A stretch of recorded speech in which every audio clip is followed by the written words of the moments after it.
Hello, hello, hello, hello, hello, hello, hello. Is there audio now? Ṣé a ti ń gbọ́ mi?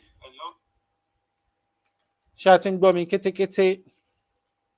Can you hear me now? Ẹ̀yin tẹ́ ń wò mí lọ́wọ́lọ́wọ́. Ṣé ẹ̀ ń gbọ́ wa? Ẹ jọ̀ọ́ ẹ má bínú pé audio yẹn kò jáde. It was some technical issue níbí báyìí. Ẹ má bínú ẹ̀yin èèyàn wa. Gẹ́gẹ́ bí a ṣe ń sọ lọ, ẹ má bínú, ẹ má bínú. I can see no audio, no audio, no audio. Ẹ má bínú sí wa. A máa kò tún ní ṣẹlẹ̀ mọ́, àti already adjust. Yeah, thank you. Alayande, thank you for alerting me that, yeah, you can hear me. Ẹ ṣé gan tí ẹ darapọ̀ mọ́ wa. Ẹ bá wa share program yìí, ẹ jẹ́ kó dé ibi tó yẹ kó dé. Nítorí pé ọ̀rọ̀ ìlọsíwájú ilẹ̀ Yorùbá ni a fẹ́ bára wa jíròrò. Oríṣiríṣi nǹkan ni ó ń ṣẹlẹ̀ lọ́wọ́lọ́wọ́ báyìí tí a dẹ̀ fẹ́ pe ara wa sí àkíyèsí pé self-destruction is the most dangerous weapon tí a lè lò against ara wa. Ẹ má jẹ́ kí a bẹ̀rẹ̀ sí ní condemn àwọn tí wọ́n ti ń ṣiṣẹ́ takuntakun bọ̀. Àwọn group oríṣiríṣi ni ó wà nísìn tó jẹ́ wípé ọ̀rọ̀ kùgbákùgbé, ọ̀rọ̀ àwọn leaders wa náà ní fault o, but when it comes to leadership, ẹni tá bá bá ní àbá ní bàbá. But the only problem tí à ń ní nínú ìrìn àjò yìí, tí mo dẹ̀ máa ń bá bàbá wa Professor Adébánjí Akíntóyè, tí mo ti bá wọn sọ rí pé bàbá, ẹ try láti máa sọ no tí wọ́n bá gbé proposal wá fún yín nípa pé bóyá èèyàn kan fẹ́ ṣe nǹkan fún ilẹ̀ Yorùbá, àbí èèyàn kan wọ́n á fẹ́ gba permission lọ́wọ́ yín, nítorí pé wọ́n máa padà wá dá blame yẹn lórí yín ni. Wọ́n máa padà wá dá blame yẹn lórí bàbá wa Bánjí Akíntóyè. Ọ̀tọ̀ ni ti bàbá wa Chief Sunday Igboho, jagunjagun ni wọ́n. Ẹ̀tọ́ wọn ni wọ́n ń jà fún, ẹ̀tọ́ àwa ọmọ Yorùbá òun ni wọ́n ń jà fún. Kò wá yẹ ká máa wá fi ojú olóore gúngi. Èèyàn mélòó nínú wa, àbí ká sọ pé èèyàn mélòó nínú bàbá títí wa, nítorí pé bàbá èèyàn kan náà ni Chief Sunday Igboho, bàbá èèyàn kan ni bàbá wa Chief Adébánjí Akíntóyè, bàbá èèyàn kan náà ni wọ́n. But àwọn bàbá títí wa, ṣé wọ́n jáde láti wá jà fún ìran Yorùbá? Another big strategies or strategy ló ń bọ̀ yìí o, tó máa heavy ju ìta tí ń rí tẹ́lẹ̀tẹ́lẹ̀ lọ. Because oríṣiríṣi group, àwọn kan wọ́n fẹ́ restructuring, àwọn kan sọ pé àwọn fẹ́ change leadership movement Yorùbá completely. Báwo ló ṣe possible? Kò sí ẹni tí òfin ò lè mú. Èmi á yá wa ní gẹ́gẹ́ bí technical person, as an IT person, information technology. Àwọn ẹ jẹ́ ká máa dilute information, ká máa dilute àwọn ìgbésẹ̀ wa, àwọn nǹkan tí à ń ṣe lọ́wọ́lọ́wọ́ kó tó di pé a máa react. Ẹ jẹ́ kí mind wa kó máa pass message sí brain wa, kó máa dilute message, kó máa dilute information, kó máa process ẹ̀ dáadáa ká tó sọ jáde. Mo tún wá fẹ́ sọ fún àwọn èèyàn wa pé ẹnikẹ́ni tí ẹ bá ti rí pé ó ń jìjàgbara, the person that is fighting for the freedom of his own people and is hiding behind the phone, I can as well hide behind this phone and lay a voice note or a voice message and spread it to different group. Láti lè ṣe kíni, láti lè destabilize, láti lè destroy movement yìí, àbí láti lè bring down àwọn tí wọ́n gbé sọ́wọ́ lótìtọ́ lódodo. Because we cannot be in the same cause. We cannot be in the same struggle. A lè wà nínú ìjàngbara. Sọ pé ẹ wà nínú ìjàngbara yẹn pé ẹ fẹ́ jà fún ìran wa. Kí ẹ tún máa wá jẹ ẹni tó wà nínú ìjàngbara kẹ́ tún máa jẹ́ lẹ́sẹ̀ kẹ́ tún máa destroy. If you are destroying the person that have the same cause with you, you are also destroying yourself. That is what they call self-destruction. Because the more you talk against the person in your group, the person in your movement, the person in self-determination, the person in fighting for freedom of or liberating the Yoruba people, and you know that this person has been working hard and he has been doing everything possible. This is a cause. This is a movement that we, as a Yoruba, àwa ìran Yoruba, àìtí ìjìjàngbara yìí rí. Àwa ìran Yoruba, mo tún sọ lẹ́lẹ́kejì, we are trying and amending our error. We will definitely make a mistake. Kò sí bí a ṣe fẹ́ rìn tí orí wa yìí tí kò ní mì. That is just the fact. Mo kí gbogbo ẹ̀yin tí ẹ ti darapọ̀ mọ́ wa, Mr. Kọ́láwọlé, mo kí yín ẹ káàbọ̀ sí orí ètò. Mo kí Aláyàndé, mo kí yín ẹ káàbọ̀. Mo kí Voltage, you are welcome to Yagbe Yaju TV. Mo kí Jim Koyo, you are welcome as well. Mo kí Mr. Owolabi, ẹ káàbọ̀ sórí ètò. Ẹ bá mi share program yìí nítorí pé a fẹ́ educate ara wa ni. We are not, me as a person, I don't like to condemn or destroy one another, most especially when we are fighting for the same cause. If I see you doing the wrong thing, it is left for you to call that person ní abẹ́ aṣọ in private that ọ̀rọ̀ tẹ́ sọ yìí báyìí kàsà báyìí kàṣe. Ẹ lè ṣe correction láàrin, a lè ṣe correction láàrin ara wa. Ṣó ti yé yín? A lè correct ara wa pé ká má bàa ṣe kíni, ká má bàa ṣe mistake. Máa tó trade, and I'm going to show it live on this program. Máa tó ṣe forest trade tí mò ń invite àwa ọmọ Yorùbá tí a bá lè ṣe forest trade yìí nínú ìrìn àjò tí a wà yìí. Mo need we need just 13 people. Ẹ má bínú pé mo deviate from the topic. We stopped being a human because we became Nigerian. Baba Awolowo wọ́n jẹ́ ká become Nigerian.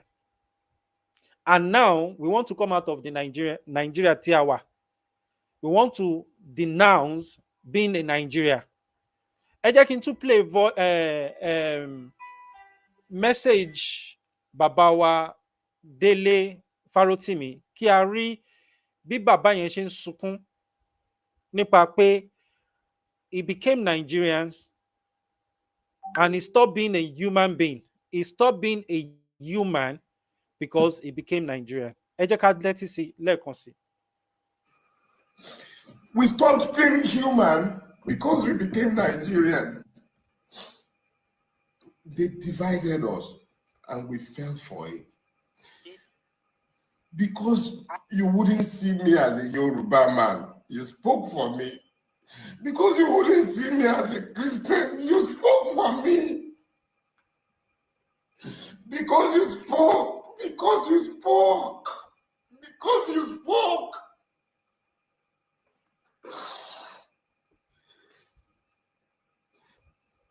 Because you spoke, Nigeria couldn't happen to me.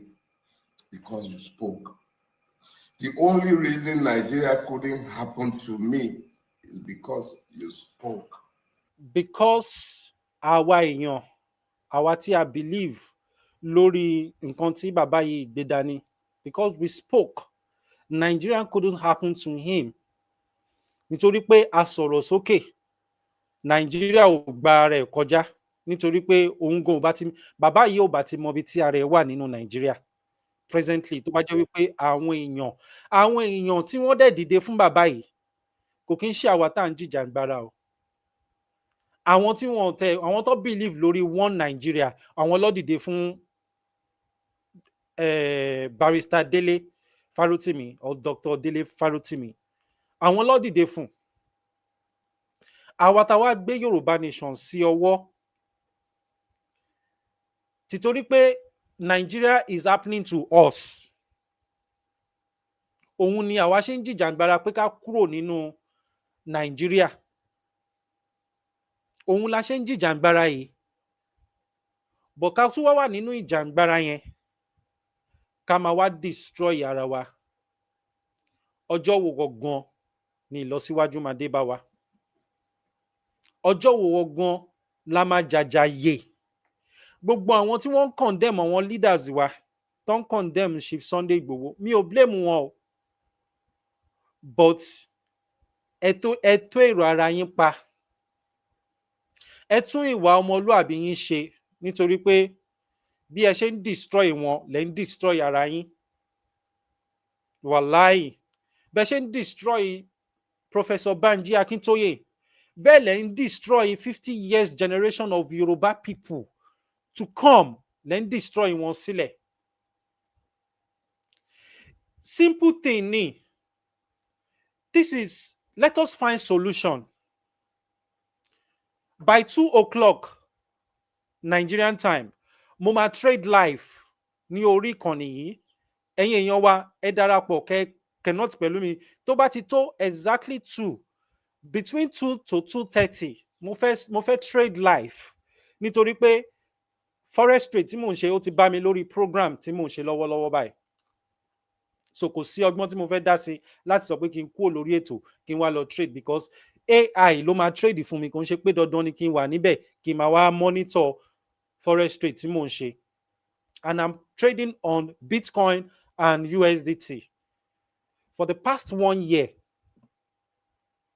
mo ń jèrè ni mi ò lose for the past 1 year mo ń jèrè ni mo ò lose nǹkan tó bá dẹ̀ ń pè ní artificial intelligence mo tún yà padà síbẹ̀ ni o mo sì máa padà sí topic tí à ń treat lọ́wọ́ artificial intelligence kò sí ẹni tó gbọ́n tó because àwa èèyàn la fún artificial intelligence ní command nǹkan tá a fẹ́ kó ṣe ní pé tó bá ti di 1 second tí trade bá máa fi táwọn èèyàn bá máa fi cash out from trading time yẹn ni kò trade ẹ dẹ̀ rí pé artificial intelligence yẹn á dẹ̀ ṣe kí ni á dẹ̀ trade that moment á dẹ̀ withdraw automatically kò ń ṣe pé ẹ̀yin èèyàn lẹ́ máa withdraw fúnra yín kẹ́ tó sọ pé ẹ fẹ́ tẹ withdrawal or stop the trade tún ti já lọ sókè bóyá ẹ fi owó sí trade máa fall ni o market máa fall ni àbó máa lọ sókè kẹ́ tó sọ pé ẹ fẹ́ withdraw gẹ́gẹ́ bí èèyàn kẹ́ tó gbọ́wọ́ lé possibility kí network tún fail yín gan but artificial intelligence tí wọ́n ti install sí orí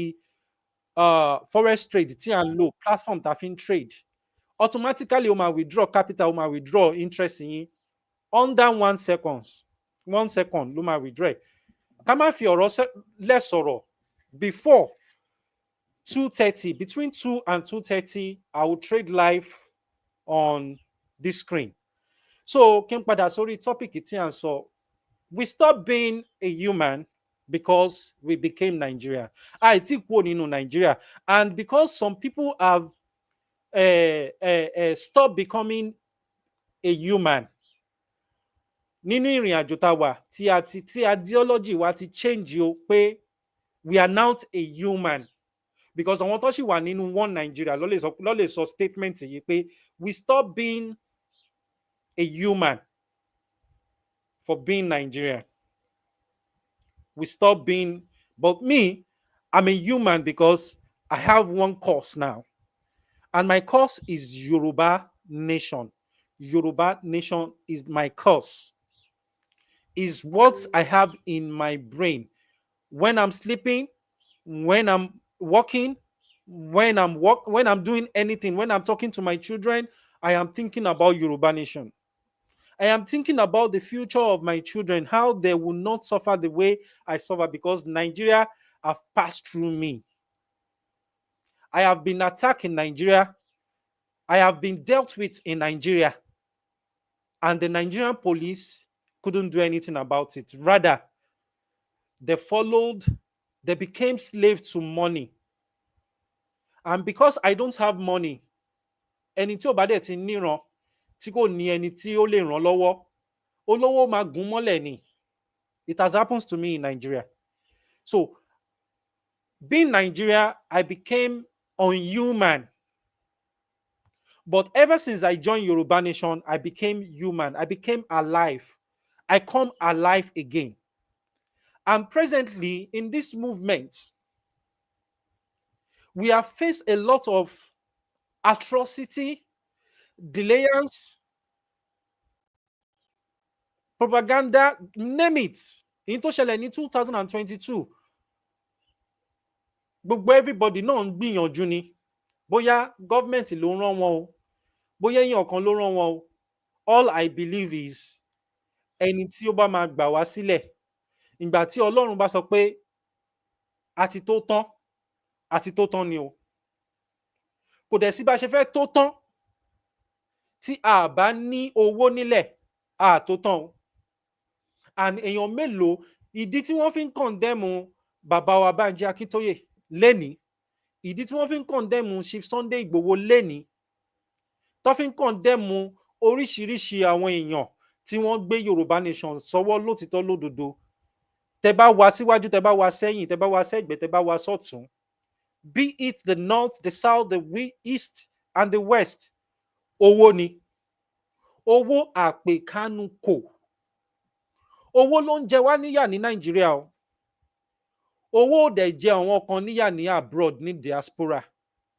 Because everybody in diaspora, they have structure. They are human. They are not animals. Gbogbo ẹ̀tọ́ wa, kò sẹ́ni tó jura wọn lọ. Àparò kan ò ga jù kan lọ ní abroad. Tí o bá ti tàpá sí òfin orílẹ̀-èdè ìlú, dandan ni kí òfin kó mú ẹ. But kò rí bẹ́ẹ̀ ní Africa. And to be precise, kò rí bẹ́ẹ̀ ní Nigeria. So kí la wá ń ṣe? Àwa tí a gbé ìjàngbara, tí a gbé self-determination yìí sọ́wọ́, Yorùbá Nation self-determination, tí a fẹ́ gba àwọn èèyàn sílẹ̀. Àwọn tí a fẹ́ gbà sílẹ̀, wọn ò tí gbọ́ nípa Yorùbá Nation dáadáa. Presently, Nigeria ni mo wà, tí mo ti ń stream live. Tí n bá béèrè lọ́wọ́ Tàmẹ̀dù, ìròyìn tí mò ń gbọ́ o nígbà tí mo wà ní Dubai, ó yàtọ̀ sí nǹkan tí mò ń rí presently. Ìrìn àjò Yorùbá Nation ti jó ijó àjò sẹ́yìn. Kí dẹ̀ nìdí? What is the reason? We that we call ourselves human because we believe in Yorùbá Nation. We are the one now destroying the movement of Yorùbá Nation. Condemning ourselves, self-destruction. Ẹ ti wá gbàgbé pé Bíbélì gan sọ pé tí a bá ti ṣèbàjẹ́ ara wa, ìbàjẹ́ títí ẹ gangan ni ó ṣe. Kò ń ṣe ẹni yẹn nìkan ló bàjẹ́ o. Ó tún bà ara ẹ̀ náà jẹ́ join ẹ̀. Galatia 5, is it 5 or 6? Ìbàjẹ́ ara wa òun ni à ń ṣe. Kò dẹ̀ sí bá ṣe fẹ́ jìjàǹgbara. Freedom need love. Kò sí bí a ṣe fẹ́ jìjàǹgbara tí a bá ti nífẹ̀ẹ́ ara wa, wàláì ojú kan la máa wà. A máa dá dúró sójú kan ni. Kò wá sí ẹnì kankan tí ó máa fẹ́ contribute sí ojú kan tí a wà yẹn. Àwa ọ̀dọ́, ẹ jẹ́ ká sọjí ayé wa o. Àwọn bàbá yìí wọ́n ti lo ìgbésí ayé tí wọ́n fẹ́ lò. Àwọn lẹ máa rí nínú group oríṣiríṣi káàkiri tí wọ́n ń condemn, tí wọ́n ń destroy. Àwọn tó jẹ́ wípé ìgbà mélòó ló kù fún wọn láyé. Very soon now, very soon, at my age now presently, tá bá máa fi mú 4 years, èmi náà wọ 50.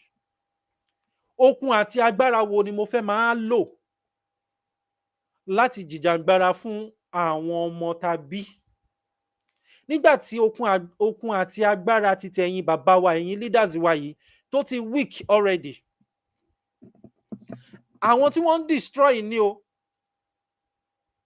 Àwọn tí wọ́n ń destroy Professor bàbá wa Bánjí Akíntóyè, Chief Sunday Igboho, onílé ọlọ́nà, tí ó dìde fún ìran ẹ̀ pé ẹ yé pa ìran mi.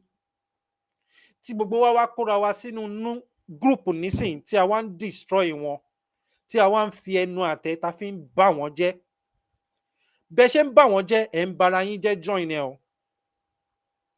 Kò sí bí a ṣe fẹ́ rìn tí orí ò ní mì, tí ó bá jẹ́ wípé àwọ̀ ọ̀dọ́ tí a gbójú, tí a mọ nǹkan tí à ń ṣe pẹ̀lú technology, tí a mọ nǹkan tí à ń ṣe pẹ̀lú ìgbésí ayé wa, ó yẹ ká ti kọ constitution Yorùbá nation sílẹ̀, òfin àti ìlànà bí a ṣe fẹ́ ṣe ètò ìjọba ilẹ̀ Yorùbá tó bá ti wà nílẹ̀, tí Professor bàbá wa Bánjí Akíntóyè tí wọ́n bá tàpá sí òfin yẹn, a máa lọ kà á fún wọn láti inú constitution yẹn ni pé bàbá ẹ ṣe mistake níbi báyìí, ẹ ṣe mistake níbi báyìí, báyìí báyìí ló ṣe yẹ kẹ́ ṣe ṣe, báyìí ló ṣe yẹ kẹ́ ṣe rìn. But kò wá ń ṣe ìsín nígbà tí a ti ṣe the needful. If you call bàbá wa Bánjí Akíntóyè a fool, you are also a fool, the greatest fool. If you destroy Chief Sunday Igboho tó ń sọ pé wọn ò lè ṣe kíní kan, Chief Sunday Igboho wọ́n practicalize ọ̀rọ̀ tí wọ́n sọ, wọn ò dẹ̀ ní sọ̀rọ̀, Chief Sunday Igboho ò ní sọ̀rọ̀ kán má múṣẹ. But gbogbo àwa tí a wà ní gbogbo group káàkiri, ẹ má bínú, màá tó trade o, mi ò fẹ́ lọ kọjá time torí from 2:00 to 2:30 tí n bá ti lè miss ẹ, mo ti miss ẹ nìyẹn, ó tún di ìrọ̀lẹ́. So mama monitor trade yẹn báyìí, tó bá ti send the signal, I just have to trade immediately and I'll put my money, and I'm going to do it live on the screen so that a lè rí, mo máa gbé sí live, mi ò mind kí àwọn èèyàn rí account mi. Mo ti withdraw owó severally lórí platform yẹn. Àwọn èèyàn tó ń gba 100 and something plus tí wọ́n dẹ̀ fi ń ran community lọ́wọ́. Nǹkan wo ni àwa Yorùbá nation lè tọ́ka sí pé a ti achieve ní orílẹ̀-èdè Yorùbá? Just let us name it. Let us name just one thing tí a lè fi confuse àwọn èèyàn wa. Let us say for example, Ìbàràpá, Ìgàngàn, àbí some community, small community kan nínú YSDM. There was a time tí wọ́n sọ pé ẹnu mi ń rùn, mo mú àbá wá. It takes the thing of the spirit to understand the things of the spirit. Ẹ̀mí mímọ́ ló mọ nǹkan tí ẹ̀mí mímọ́ fẹ́. Tí ẹ bá ti ní ẹ̀mí mímọ́, ẹ lè lead you can never become a freedom fighter if you don't have the spirit to understand the things of the spirit. Ẹ rò bóyá physical fight là ń jà ni. Kò ń ṣe physical, spiritual náà wà nínú ẹ̀. A máa jà spiritual, a tún máa jà physical, a tún máa wá jà orí ayélujára tí wọ́n ń pè ní cyber war.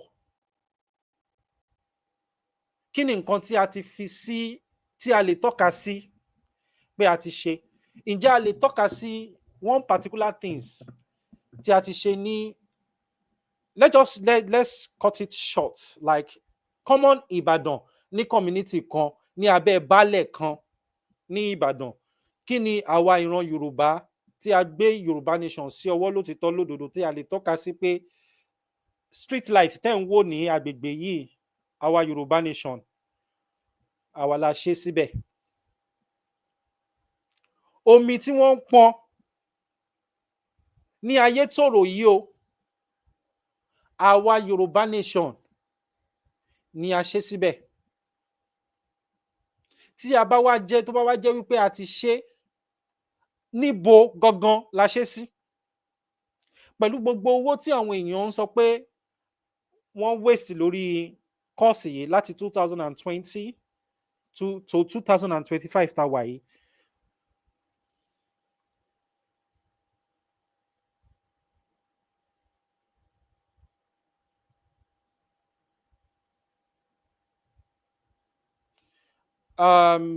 Yeah, mo ń ka mẹ́sẹ̀gì yín, Mr. Bello, thank you, ẹ ṣé.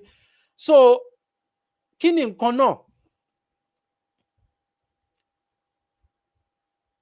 mo ń rí àwọn mẹ́sẹ̀gì oríṣiríṣi tí ó ń pe attention mi ni o. Bẹ́ẹ̀ ni.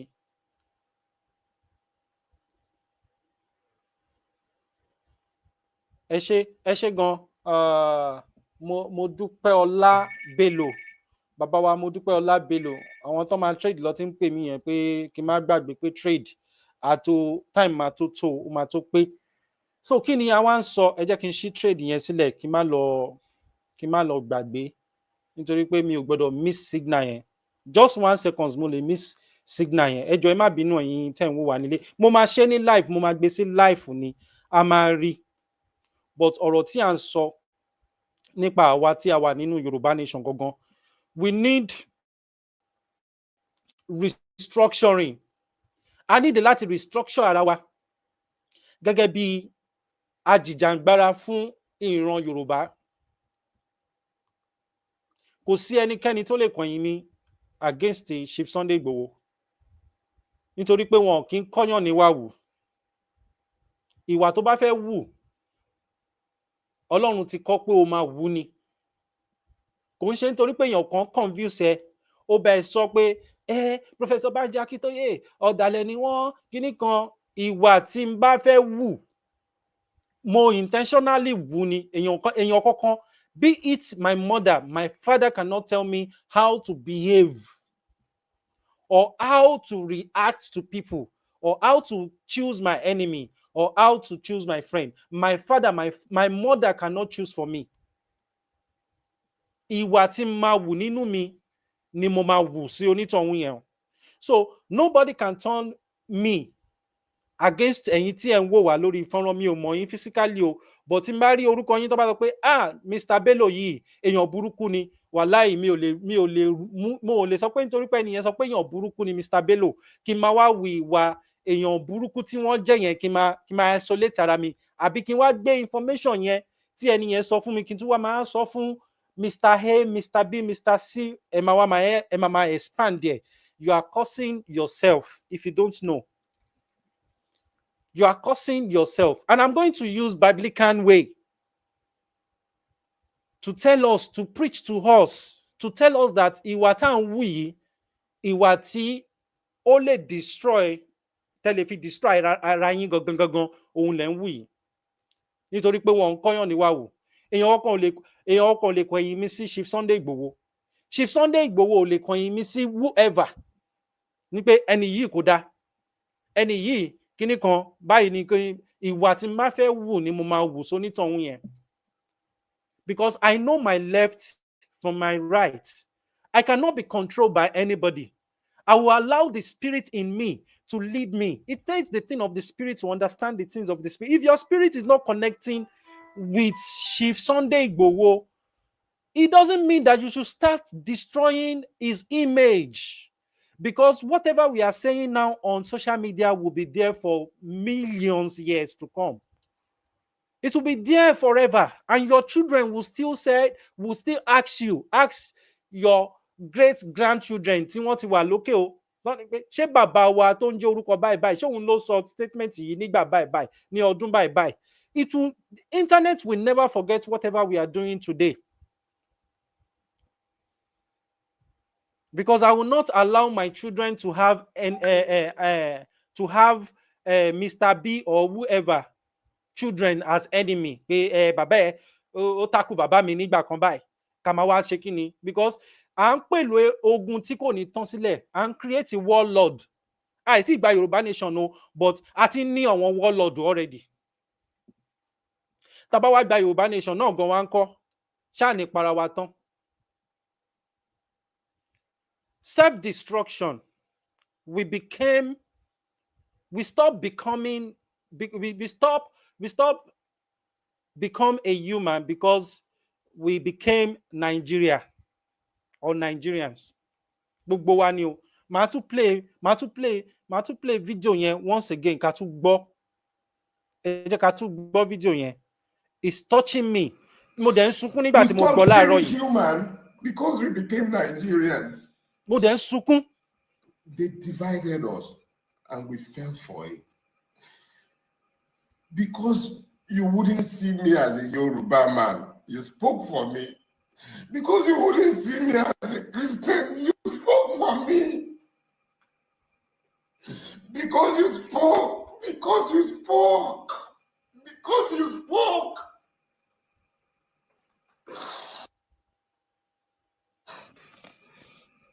Because you spoke, Nigeria couldn't happen to me. Because you spoke. The only reason Nigeria couldn't happen to me is because you spoke. You spoke. That is why Nigeria couldn't happen to me. And yeah, Nigeria couldn't happen to me. Emu, Eki, Little Record. You found your voices. I became you. And in our collective, Mo ń wo trade mi ni ẹ má bínú. Yeah. We stopped being human. I'm going to share the screen very soon. They divided us and we fell for it. Because you wouldn't see me as a Yoruba man. You spoke for me. Because you wouldn't see me as a Christian. You spoke for me. Because you spoke. Because you spoke. Because we spoke. Because you spoke.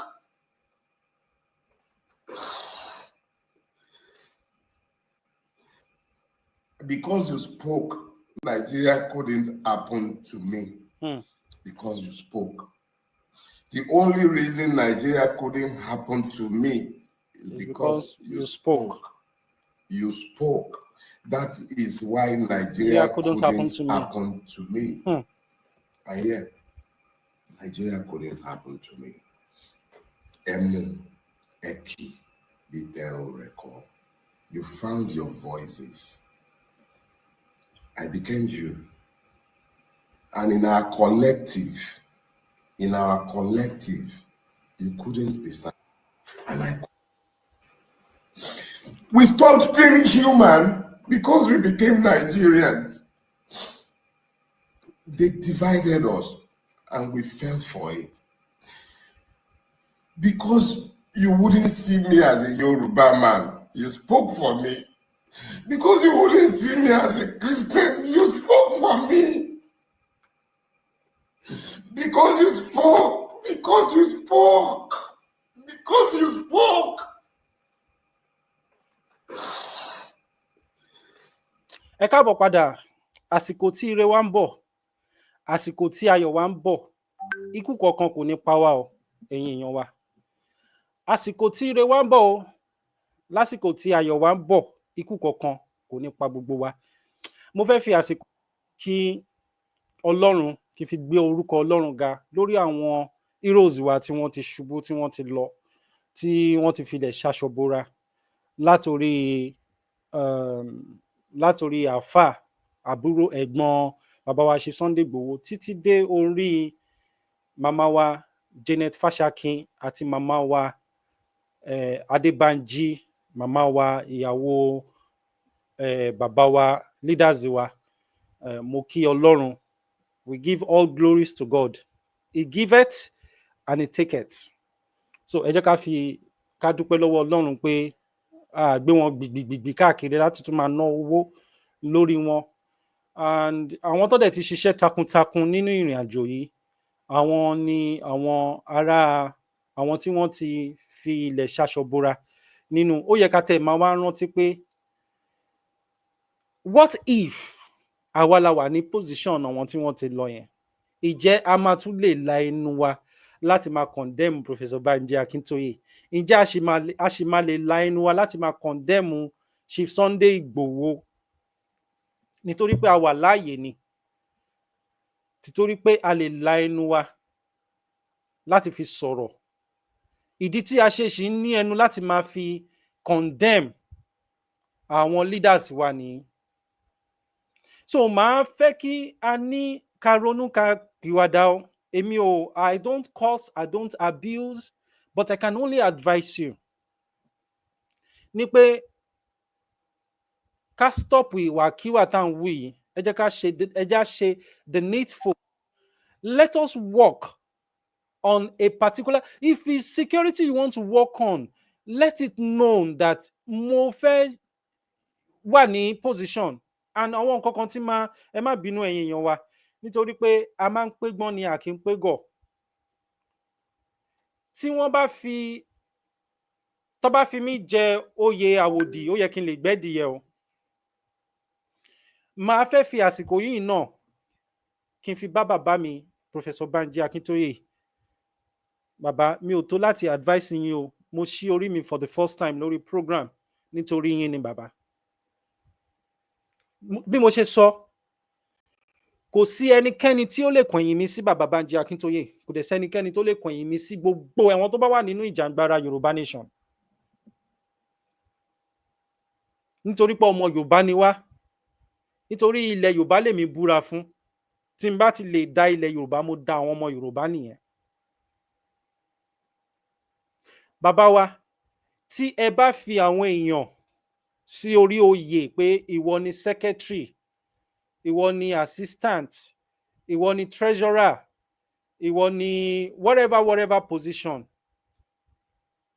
ẹ jẹ́ kí wọ́n ṣe. Tí wọn bá wá ṣe, tí constitution bá guide wọn pé position ta fún ẹ yìí o, kò kí ń ṣe permanent position o, ẹ rí i pé kò ní sí à ń bú bàbá wa lénìí àbí à ń bú Chief Sunday Igboho lénìí. Gbogbo àwọn tí wọ́n ń condemn wọn sìn, àwọn tí wọ́n ti bá wọn ṣiṣẹ́ rí ni o. Mi ò dẹ̀ tún ní blame wọn náà. Ìlú tí ò bá ti sí òfin, kò sí ẹ̀ṣẹ̀. Our Yoruba World Media, we are for Yoruba nation. We are for Yoruba people, not for anybody. As long as Yoruba, tó bá ti kan Yoruba, èmi Yagboyaju personally, Yoruba ni mò ń jìjàngbara fún. Ìran 20 years, 50 years, 100 years to come ni mò ń jìjàngbara tí mò ń jà yìí. Ni mò ń jà fún. Mi ò jà fún èèyàn kankan. That is why tí mi ò ṣe lè, because I am not a slave to money. When you become a slave to money, you'll be controlled by the person that gave you the money. Pé lọ sọ̀rọ̀ sí ẹni báyìí báyìí, lọ condemn ẹni báyìí báyìí, lọ destroy ẹni báyìí báyìí. Tí ó bá ń ṣe the way tí Nigeria ṣe disarm wa as human being. Ó yẹ kí gbogbo wa ká ní equal right ní àparò kan ò ga jù kan lọ. Equal right la máa ní. Àparò kankan ò ga jù kan lọ. So nínú movement yìí náà, ó yẹ ká ti máa practice àparò kan ò ga jù kan lọ. Tí a bá ní constitution. Constitution ni ló ń dà wá láàmú o. Because Yoruba nation is bigger than any individual. Yoruba nation is bigger than Baba wa Banji Akintoye. Yoruba nation is bigger than Chief Sunday Igboho. Ìlú là ń sọ yìí, kò kí ń ṣe bus stop, kò kí ń ṣe páàkì tí MC Olúọmọ operate. Odidi ìlú là ń sọ̀rọ̀ ẹ̀ yìí. Donald Trump presently tó ń sọ pé òun ò ní allocate fund fún one particular state. The woman boldly told the president that we will see in court. She boldly told the president in the presence of everybody, people that cannot talk. They cannot say anything because he's trying to impose one particular thing on all of them, on all the states in America. But just one woman spoke and said, òun ò fi ara mọ́ òfin tó ń ṣe yìí. And Donald Trump wá sọ pé tí ò bá ti fi ara mọ́, a ní allocate fund kankan fún state yẹ. Obìnrin yẹn dẹ̀ sọ pé then we will meet in court. Ó sọ kò lójú ni, kò sọ lẹ́yìn ẹ̀ o. That is constitution. Àìtí ìjìjàngbara rí, àìtí ìjà ìjàngbara pẹ̀lú Nàìjíríà rí. But tá bá wá ń sọ pé Biafra ti ìjìjàngbara rí. Wọ́n mọ bó ṣe ń rí, wọ́n mọ bí ebi ṣe rí, wọ́n mọ nǹkan tí wọ́n fi ojú àwọn rí. So ẹ má jẹ́ ká blame anybody. Àìtí ìdojú ṣúṣú, tá bá dé ojú ṣúṣú, fùrọ̀ máa là. But ojú ṣúṣú yẹn, òun ni nǹkan tó ń affect wa nísìnyí nítorí pé gbogbo contribution gbogbo owó tí diaspora tí home base tí wọ́n ti dá òun ló ń fa àrífín tí àwọn èèyàn ń rí bàbá wa Bánjí Akíntóyè fín tí àwọn èèyàn ń rí bàbá wa Chief Sunday Igboho fín Chief Sunday Igboho ò dẹ̀ gbowó lọ́wọ́ anybody wọ́n ti sọ several times lórí ayélujára ẹni tí mo bá gba owó lọ́wọ́ ẹ̀ jáde kí ló dé tí a kọ̀ wà nínú group tá kọ̀ jẹ́ destroyer destiny destroyer kí ló dé tá kọ̀ jẹ́ ọmọ Yorùbá tó jẹ́ wípé ó fẹ́ ba ògo ilẹ̀ Yorùbá jẹ́.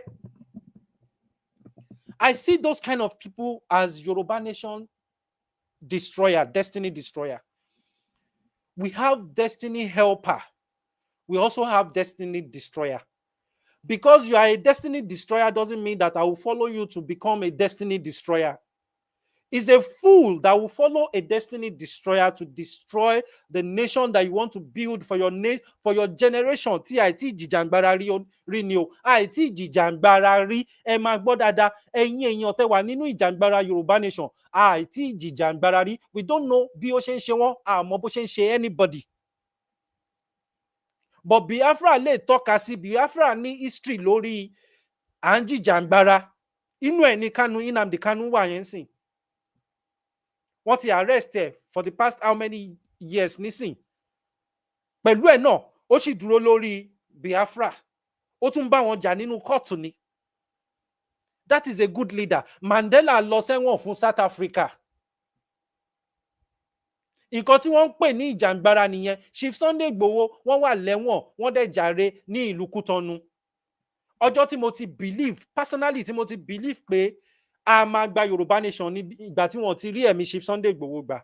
Because tá bá ń sọ̀rọ̀ Nigeria turn us to animal. Wọ́n ti sọ so many people tọ́jú ọmọ Yorùbá di animal.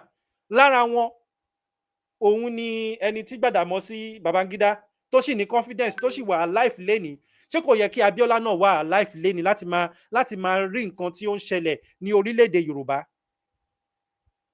Tí Babangida lè ní àyà láti jáde pé òun pé kò dẹ̀ ṣe first time tó máa sọ lélẹ̀ kò dẹ̀ sí anybody tó mú sí. Ó túmọ̀ sí pé there is no constitution ní Nigeria. The constitution we have is fake. À ń fi ọ̀rọ̀ lẹ̀, à ń bára wa jà.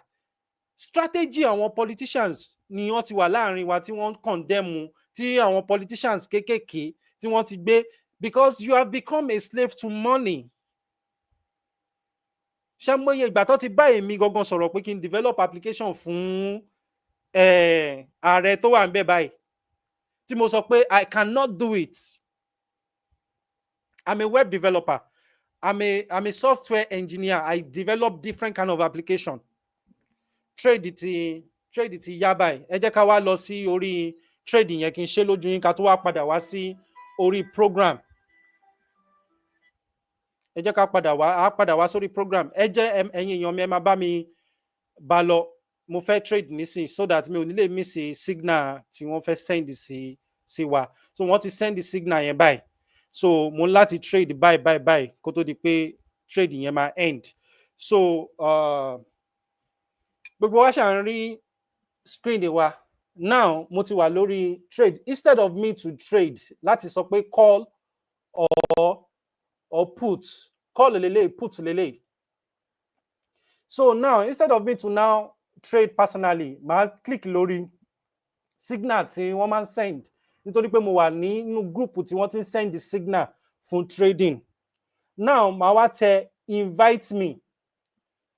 So tí bá ti tẹ invite me yẹn ó ti sọ fún mi pé number 1 trade ti ṣẹ́tìrí 2000 and so màá wá tẹ confirm to follow the order. Confirm to follow the order. Mo fẹ́ trade nìyẹn. So bóyá bí $5 ló máa trade fún mi. Yeah, ó ti sọ fún mi pé confirm to follow the order. Order amount 5.91.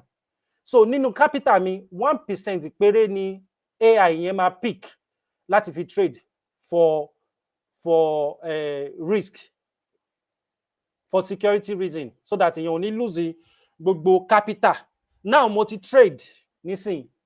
So màá wá fi gbogbo trade tí mo ti trade òun ní ṣẹ́tìrí BTC USDT 5 minutes. Eléyìí mo ṣẹ̀ṣẹ̀ mo ṣẹ̀ṣẹ̀ trade ní 5 minutes ní trade yẹn fi hold òun ní bíbáyìí BTC 5 minutes under 5 minutes yẹn tó bá máa fi tó 1 seconds tẹ bá wo òkè yìí tẹ bá wo bíbáyìí ẹ rí countdown yìí ó ń count láti 200 seconds so 200 seconds tó fi ń countdown yẹn trade yẹn kò ní trade o AI ò ní trade nígbà yẹn because in the chart market is still going up and down. This is the chart. Inú chart la wà yìí nísìn. So the market is still going up and down. Ṣó ti yé yín? So tí AI bá lọ trade pé òun fi owó sí market máa lọ sókè. Under that 5 minutes possibility kí market já wá sílẹ̀. Mo fẹ́ sọ fún yín bí AI ṣe ń trade fún wa ni o. Tí a wà ìran Yorùbá, tí a wà ní diaspora, tí a bá lè ṣe ẹ rí i pé ọ̀rọ̀ wa máa níyanjú nítorí pé ọ̀rọ̀ owó òun ló ń fa à ń jà kò dẹ̀ sí anybody bóyá ẹ condemn Sunday Igboho ni o bóyá ẹ condemn bàbá wa Banji Akintoye nobody is ready to contribute nada to Yoruba nation but with this little knowledge idea tí mò ń introduce fún wa tí a lè ṣe ní abẹ́ aṣọ tí mi ò fẹ́ kí Nàìjíríà ìjọba Nàìjíríà kó rí link yẹn ni mi ò fẹ́ kó mọ̀ because wọ́n lè lọ block IP àwọn people yẹn nítorí pé tí a bá pọ̀ tí a jẹ́ ọmọ Yorùbá tá à ń ṣe possibility kó lọ block IP yẹn tó bá tún wá block IP yẹn a tún lè máa lo VPN láti fi máa ṣí láti continue láti trade because the account tí a máa fi owó sí is decentralized ìjọba Nàìjíríà ò lè ní access sí mo sọ nínú last video mi tí mo ṣe mo ní pé ẹ̀yin èèyàn wa ẹ máa lọ ra owó Russia sílẹ̀ ó ní application kan tí mo introduce fún àwọn tí wọ́n ń tẹ̀lé mi nígbà yẹn ẹ lọ sí orí application yẹn tí ẹ bá ti make owó ní lórí forex trade yìí ẹ máa lọ save owó sínú owó Russia nítorí pé owó Russia in few days or few months or few years ó máa ní agbára gan ó yẹ kó ti yé yín bí mo ṣe ń sọ mi ò fẹ́ fi gbogbo ẹnu sọ̀rọ̀ nítorí pé àwọn tó ní platform tá ti ń stream yìí wọ́n sì fi sí other side tí Russia tó ń jìjà yeah so àwa náà dẹ̀ ń jìjà gbára but ṣé a ti ní central account ǹjẹ́ a lè tọ́ka sí one particular things tí a ti ṣe ní orílẹ̀-èdè Yorùbá tí a lè sọ pé àwa Yorùbá nation la ṣe tí community tí a ṣe fún yẹn máa wá sọ fún another community pé Yorùbá nation máa ló ṣe kíní yìí fún wa ní agbègbè wa o àwọn community yẹn tí àìtí ṣe sọ́dọ̀ wọn àwọn yẹn náà wá ṣe kíní wá wá pé àwa náà fẹ́ rú nǹkan báyìí o ẹ wá ṣe fáwa náà ṣó ti yé ẹ wá èmi ti trade already báyìí so mo lè kúrò lórí trade mi if you want to become one of the Yoruba crypto funding accounts tẹ́ bá fẹ́ máa fi owó kéékèèké ní oṣooṣù sínú cryptocurrency tí ta ṣí fún Yorùbá nation tó jẹ́ wípé tí a bá nílò owó àwa group yẹn máa lè sọ pé ẹ gba iye báyìí a fẹ́ ní report nǹkan tí ẹ fi owó yìí ṣe because kò sí report kò sí budget kò sí anything a dẹ̀ ní àwọn ọ̀jọ̀gbọ́n oríṣiríṣi tí wọ́n lè ṣe tó jẹ́ wípé wọ́n lè sọ pé ní ọdún 2020 o eye báyìí kásà eye báyìí la ná nǹkan báyìí la ṣe rally la ṣe ìgbà wo kòkò ṣàsùn kò ní rí bẹ́ẹ̀ tí a bá lè darapọ̀ mọ́ movement Yorùbá crypto funding account tí máa máa ṣe ìdánilẹ́kọ̀ọ́ bí a ṣe máa earn owó fún ara wa personally tí a tún máa wá ṣe kí ni ta tún máa fi nínú owó tí a earn yẹn profit ẹ má fi capital yín sílẹ̀ fún Yorùbá nation but profit tí ẹ bá ti make látòrí platform yìí bó bá jẹ́ pé $5 ni ẹ lè contribute because ẹ máa ní jù bẹ́ẹ̀ lọ tá bá wá contribute sí ojú kan tá dẹ̀ monitor tí gbogbo wa dẹ̀ ń rí account yẹn pé yes ní orí cryptocurrency we have balance of this bí a bá ṣe ń ná history yẹn máa show you cannot hide it is technology we cannot hide it bí a bá ṣe náwó wallet tá bá send ẹ̀ sí bá bá ṣe convert ẹ̀ sí whatever currency tá fẹ́ ná sí a máa rí history yẹn, a dẹ̀ máa lè ṣe follow up pẹ̀lú ẹni tí ó wà ní in charge nǹkan mèremère tí wọ́n fẹ́ ṣe sí fúnlẹ̀ Yorùbá, bóyá wọ́n fẹ́ ṣe kíní kan whatever tó bá ṣáà ti máa gbé ògo Yorùbá lọ sókè, ẹ jẹ́ ká darapọ̀. It takes the thing of the spirit to understand the things of the spirit. Mo ti ń ṣe for the past 1 year, kò dẹ̀ fail mi. Mo kọtí ikún sí, mo kọtí ikún because mo ti lose owó online dáadáa. Mo kọtí ikún sílẹ̀ fún láti bí 4 years ago mi ò ṣe. But àwọn ọ̀rẹ́ mi tí wọ́n ti ṣe, wọ́n ti dẹni tó ní big company nísìn. Wọ́n ti dẹni tó ń kọ́ a whole community school. Wọ́n kọ́, wọ́n tún ṣe. School tó yẹ kí ìjọba Nàìjíríà wá tún ṣe. One person, one single-handedly renovate, mo sì máa show picture yẹn very soon. Renovate the school. Put all the infrastructures or even computer ní primary school. Èèyàn kan péré níbo ló ti rówó orí ayélujára. Orí forest trade yà á lè gba owó yẹn tán. Ká tó billions á lè gbà tán. Nítorí ojoojúmọ́ ni wọ́n ṣe. Ẹ má jẹ́ ká máa tú kòkò iṣu désàlẹ̀. Ẹ má jẹ́ ká máa tú. Tí n bá tú àwọn àṣírí bí forest trade ṣe ń generate owó, mo lè má dọ̀la. But máa dọ̀la lágbára Ọlọ́run. Ẹ má jẹ́ ká tú. Àwọn àṣírí kan wà behind this forest trade tẹ́ ń rí. But láti wá make ẹ̀ níbẹ̀, òun ni a ṣe ń lo artificial intelligence. Pé under 1 second ṣe ti rí pé ó ti ń count 91 seconds, 90 seconds, 98, 97, 96. Tí ẹ ń rí console mi yìí, 96 ṣe ti rí bẹ́ẹ̀ yẹn, 80, 79. Tó bá máa fi count wọ 2 seconds tó bá máa fi wọ 1 second time yẹn ni AI máa trade. So chart tẹ́ ń wò yìí, signal yẹn ó máa wà ní position tó wà tí AI máa fi withdraw owó yẹn ni. So there is no loss, there is no lose. We have not lost any dime on this platform via the strong team. Àwọn brokers tí wọ́n send wa ní signal. So tẹ́ bá fẹ́ darapọ̀, I will put you through. You can set up the account if you have, but the minimum for you to qualify to trade with AI is 300 USDT.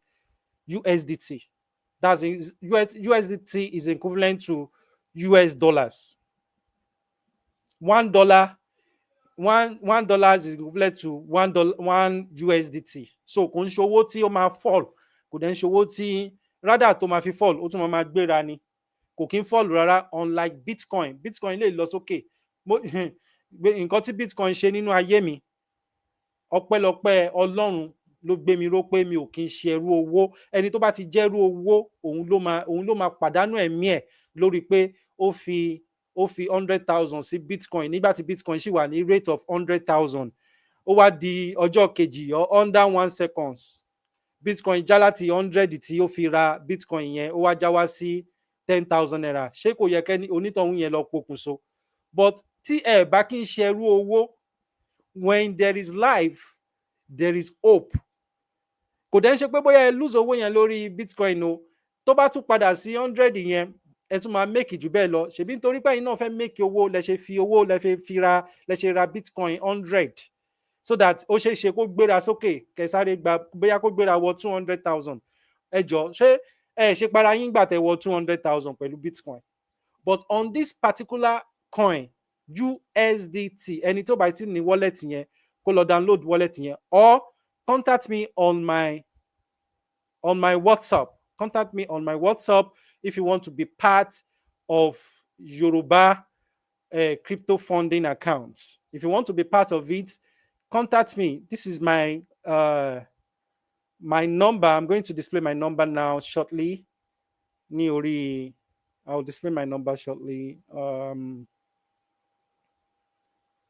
A ṣì máa padà sọ̀rọ̀ tá à ń sọ lọ torí ọ̀rọ̀ pọ̀ nínú ìwé kọ́bọ̀ láti educate ara wa, láti jẹ́ kí ọ̀rọ̀ tí ó ń ṣẹlẹ̀ ní gbogbo group káàkiri wọn kì í kọ́yàn ní wá wò. Ẹni tó bá fẹ́ tẹ̀lé àwọn tí wọ́n ń fi ẹnu ba ọmọlàkejì jẹ́, tí wọn náà bá ti, nítorí pé ẹnìyẹn sọ ìwọ náà wá sọ, ó túmọ̀ sí pé ó wù ẹ́ láti sọ ni, kò ń ṣe ẹnìyẹn ló kọ́ ẹ pé kò lanu ẹ̀, nítorí pé wọn kì í kọ́yàn pé kéèyàn lọ tẹ ọwọ́ bọná.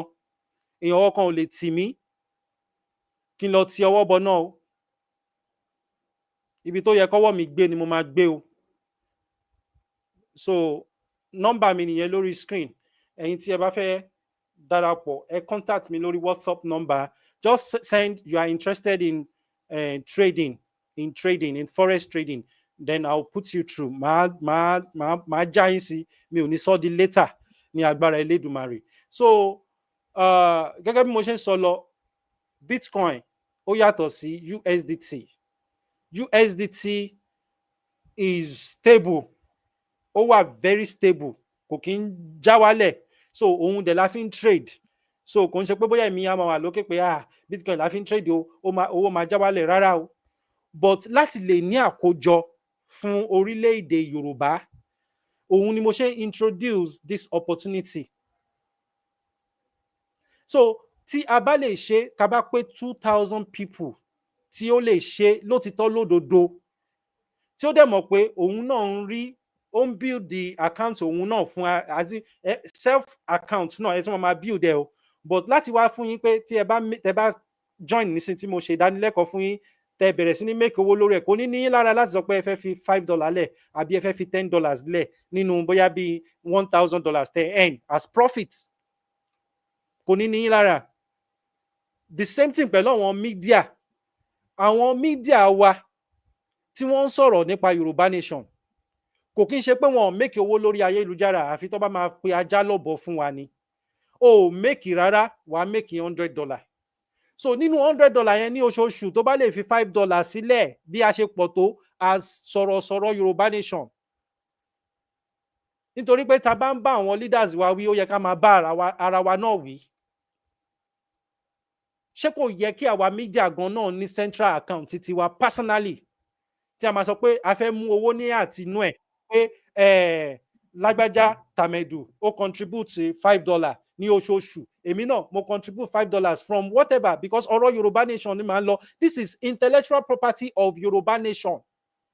If there is constitution would have hold all the media talking about Yorùbá nation on social media, so that we can sanitize, sanitize àwọn ọ̀rọ̀ tí wọ́n ń sọ. Àwọn kan ò kàn ní dédé wá sórí social media kan máa bú ọba. Àwọn kan ò kàn ní dédé because àwọn ọba wa náà la fẹ́ jà fún. So ẹ jẹ́ kí n kúrò lórí forex trade, kí n padà sí orí studio níbi tí mo ti ń jíròrò pẹ̀lú yín. Ẹ̀yin èèyàn mi, tẹ́ bá fẹ́ darapọ̀, nọ́mbà yẹn nìyẹn, ó máa tó kúrò lórí fọ́nrán, later máa tún gbé sí padà. So gẹ́gẹ́ bí mo ṣe ń sọ lọ, ẹ káàbọ̀ padà sí studio, àti kúrò ní forex trade nísìnyí, àti padà sí inú studio Yagboyaju TV. Orúkọ ti tèmi kò yí padà, Comrade Lamid Akanbi, Yagboyaju ọkùnrin púpọ̀. I'm an IT person and I am the technical director of Yoruba World Media. At the same time, technical director of Yoruba Nation Youth. So ẹ dẹ̀ rí pé a ní ètò nínú youth wa náà, a ní ètò tá à ń ṣe, because ibi tí n bá wà, ètò gbọ́dọ̀ wà ń bẹ̀. That is why tó ṣe fi mí jẹ́ technical director, láti lè correct. Kò kí ń ṣe ọgbọ́n mi o, ọgbọ́n Ọlọ́run ni. Mo sọ nínú program mi pé ìtumọ̀ orúkọ mi Abdul Hakeem. Ẹ lọ sórí Yagboyaju TV, tẹ́ bá wà lórí Yorùbá World Media, ẹ lọ wo program yẹn. Abdul Hakeem lórúkọ mi. Inú ilé mu background mi is Muslim background, but mo mọ̀ túmọ̀ orúkọ mi. Ìtumọ̀ orúkọ mi ni ẹni tí Ọlọ́run fún ní ọgbọ́n, òye. That is why I can talk reasonable. Mi ò wà one-sided, but I am for the truth. I am for the 50 years generation of Yoruba people to come. I am for we that we are still alive today. Not for those that are self-centered. Mi ò dárúkọ anybody, whoever, pẹ̀tẹ̀pẹ̀tẹ̀ lọ́rọ̀, ẹni tó bá tàbà, òun ló máa mú títí ẹ̀ níbẹ̀, but títí ẹ tó bá mú bẹ̀, lọ ṣe àtúnṣe ni. Mi ò mú ẹnì kankan lọ́tà. Tí a bá wá ń sọ̀rọ̀ leadership náà, ó yẹ ká sọ fún leader pé this is the job description as a leader. This is your office. Tó bá wà as a leader, you should not take space of accounting pé dandan ó fẹ́ fojú sínú accounting nǹkan tó ń wọlé nǹkan tó ń jáde. Yes, there is annual resolution tí gbogbo everybody máa wá together pé for the past from January to December budget wa lélẹ̀ nǹkan tá a ná lélẹ̀ ibẹ̀ ni as the leader, as the chairman, as the CEO, as the president máa tó sọ pé òkè o yá ìwọ náà submit ti tẹ ìwọ Mr. A submit ti tẹ. The chairman á wá síwájú gbogbo board nítorí gbogbo àwa ọmọ Yorùbá nation ní board Yorùbá nation o a ní ẹ̀tọ́. We are all stakeholder of Yoruba land. A ní ẹ̀tọ́ fún wọn láti wá fún wa ní report ní pé báyìí la ṣe náwó báyìí la ṣe ṣe. Because tí chairman àbí president tí ó bá ti gba from Central Bank of whatever báwo ni owó ṣe lọ nínú ọdún yìí báwo ni nǹkan tó ṣẹlẹ̀ they must read budget. They must give us the plan of this year, 2025. They must tell us where we are and where we are going.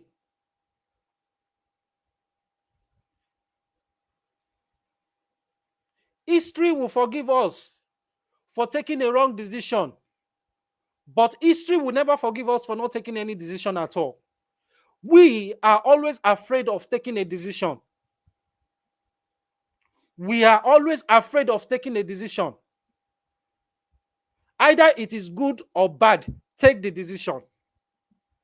Either it's going to favor you or it's going to be bad for you to have a story or history to share with people that have not passed through what you have passed through in life. That is what they call experience. Experience is the best teacher. Do you have 10 years experience in self-determination? No. All of us in Yoruba nation, zero knowledge.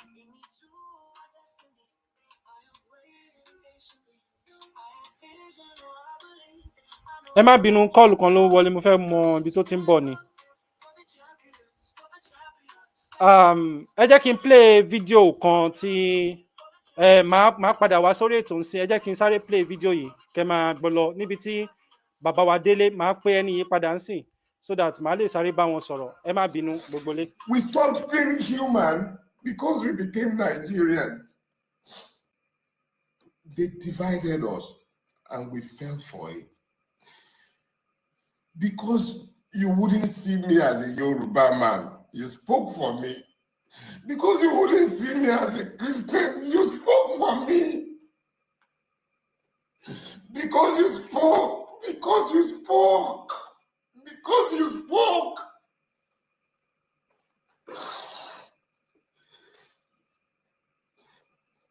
Because you spoke, Nigeria couldn't happen to me. Because you spoke. The only reason Nigeria couldn't happen to me is because you spoke. You spoke. That is why Nigeria couldn't happen to me. And yeah, Nigeria couldn't happen to me. Emu, Eki, Bidel record. You found your voices. I became you. And in our collective, you couldn't be silenced. And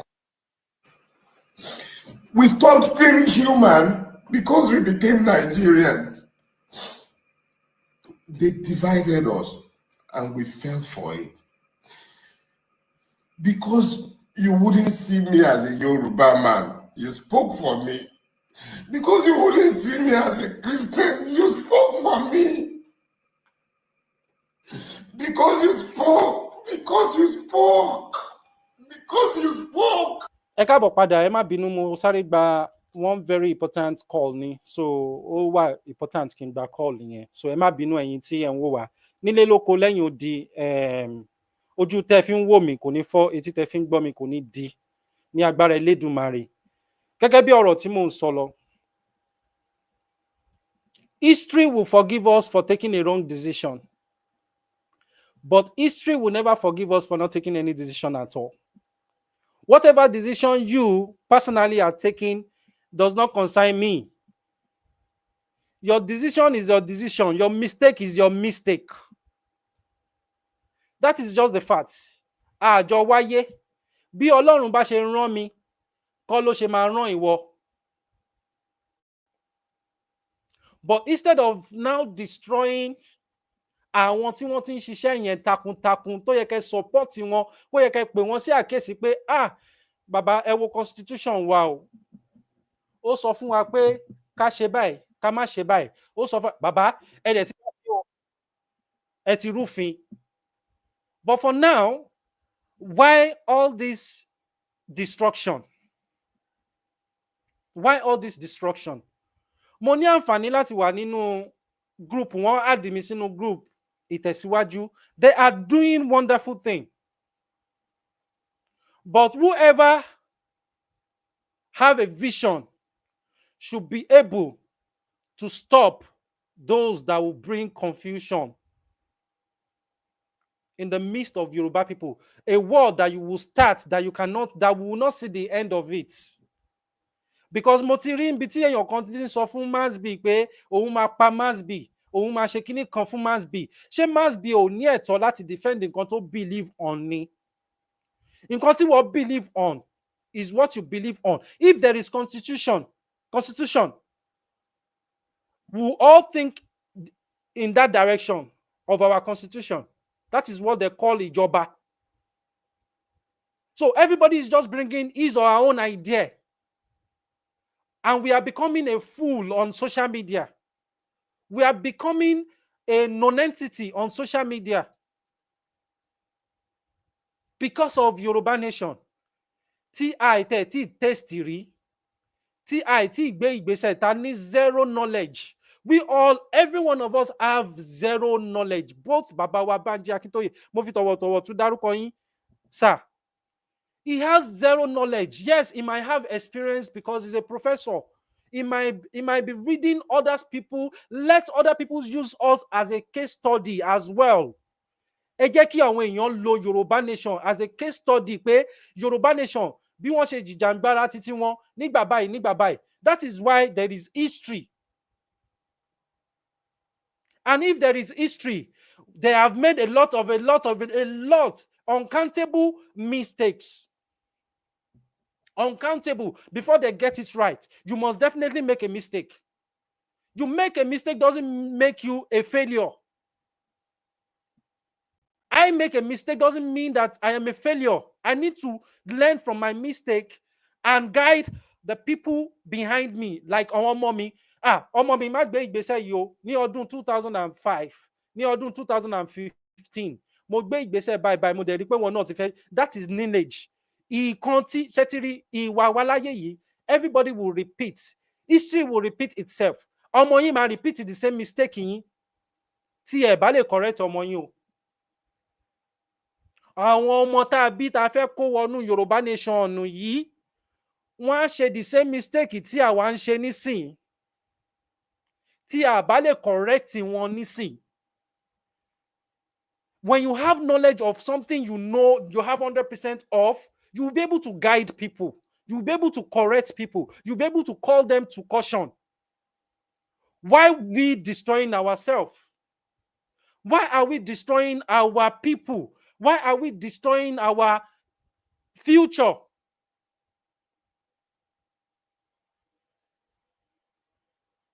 Instead of us to acquire knowledge, let us look for solution. Let us put it to paper. Let us write a constitution for the leader. Let us write a constitution for the security. And not that we cannot do it. Ego, ìgbéraga. Ego, èmi ni mo tó báyìí. Let me tell you one thing. Any idea tí Ọlọ́run, tí ẹ̀bùn tí Ọlọ́run bá fún mi, tí n bá lè lò fún ògo ìran Yorùbá, I am useless. And whatever the ògo, whatever the glory, whatever the idea that I submitted for Yoruba Nation, that idea doesn't belong to me again. The idea is not mine. It is not my own again, because it is now in public domain. You will not say, èmi ni mo fi àwa la pè bàbá Bánjí Akíntóyè. Idea t'Ọlọ́run fún ẹ nìyẹn. Kó wá lead wa. Ṣe Sunday Igboho, you just jump on it. Ọlọ́run ló gbé wọn dìde. Ẹ̀bùn kẹ́bùn tí Ọlọ́run bá fún ẹ tí ò bá lè lò fún ògo ìran Yorùbá, ó máa parun. You will not have any history to share. You will not have any story. Other people will not have story to talk about you. We are talking about Baba wa Awólọ́wọ̀ today. We will still talk about Baba wa Chief Sunday Igboho. We will talk about Baba wa Bánjí Akíntóyè. Ṣebí èmi ṣì ń ròyìn iṣẹ́ takuntakun tí Janet Fashakin tí wọ́n ṣe lórí oko etílé, and I'm a beneficiary. Oko etílé tí màmá wa Janet Fashakin tí wọ́n ṣe, mò ń benefit ẹ̀. Mi ò tó ẹni tó ń sin ẹdìyẹ tẹ́lẹ̀tẹ́lẹ̀, but nísìnyí mo ti ń sin ẹdìyẹ. I have multiple chicken. Tí n bá délé, tí n bá wá sí Nàìjíríà, mo máa pa ẹdìyẹ bó ṣe wù mí ni. Mo dẹ̀ fi kámẹ́rà, CCTV, mo fi kámẹ́rà, mo fi monitor àwọn ẹdìyẹ yẹn níbi tí wọ́n wà. Because tẹ́ bá ti gbé CCTV sí anywhere, and we are talking about technology. You think you cannot be in diaspora and be looking at what is happening in your home? You think you cannot be in diaspora and be looking at what is happening in your farm? Àwọn òyìnbó ń lọ síwájú, àwa ń jó ijó àjórẹ́yìn, a sì ń takú ara wa, a sì ń jẹra wa lẹ́sẹ̀. Galantia 5, Eloka, from A to Z, it condemned those kind of attitude. If you are a Christian, bẹ́ẹ̀ náà ló dẹ̀ ṣe wà lójú Ifá, bẹ́ẹ̀ ló ṣe wà nínú Kùránì.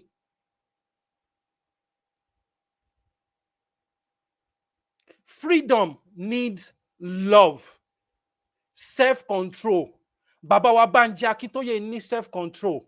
He has everything to be a leader. Pẹ̀lú gbogbo nǹkan tí wọ́n ti sọ sí wọn, that patience is still there. That love is still there. The spirit of jealousy is not there. I don't know. Because everybody have his own bad side and good side. Whether Baba wa Bánjí Akíntóyè is jealous of anybody, I don't know. I don't care. But what I can say about him is what I am saying and what I am seeing. Tó bá rìnrìn mímọ́ níwájú Ọlọ́run, ó nídìí láti tún rìnrìn mímọ́ níwájú èèyàn gangan fúnra rẹ̀, láti lè trust ẹ pé òun lè trust ẹ pẹ̀lú staff ilẹ̀ Yorùbá. Ní pé wàá ṣe dáadáa. Tí bàbá wa Bánjí Akíntóyè bá wá rí pé ò ṣe dáadáa, ẹ count it as a spirit of jealousy. You convert it to be a evil man.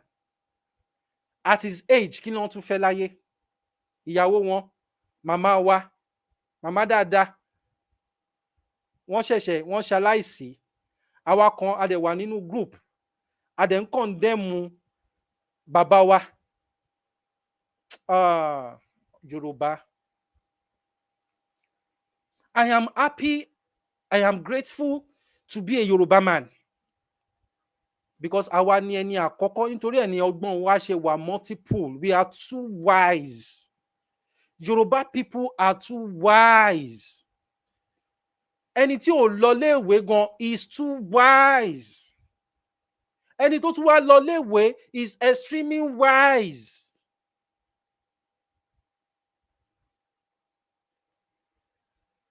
Kí la fẹ́ ṣe? Níbo la fẹ́ lọ? Níbo la fẹ́ fi ẹsẹ̀ wa yìí rìn dé tí orí wa ò ní mì? Just try it. If your head will not shake, try it yourself.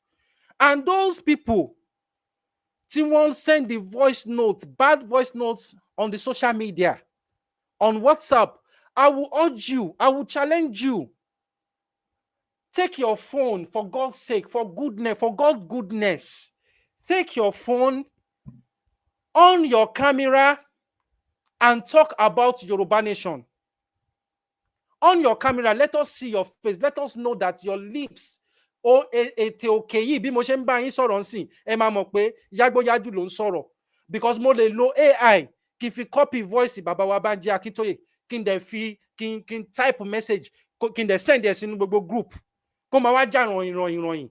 Nigeria can be in the midst of Yoruba people and use AI to clone anybody. Ẹ̀yin tẹ́ ń wò mí lọ́wọ́lọ́wọ́, they can clone your voice and send it to a group and ó máa já ìròyìn níbẹ̀. So I don't believe in voice notes. I believe in reality. When it comes to freedom, you have to be plain. You don't have to be hiding yourself. As a freedom fighter, you need to show your face. All medias, Koiki ni o, Masbi ni o, Ajia ni o, Dr. Zabi ni o, Olugbedu ni o, gbogbo àwa tá ń jìjàǹgbara, Dara ni o, Ọmọborí Owó ni o, Asake TV ni o. Everybody, we are showing our face.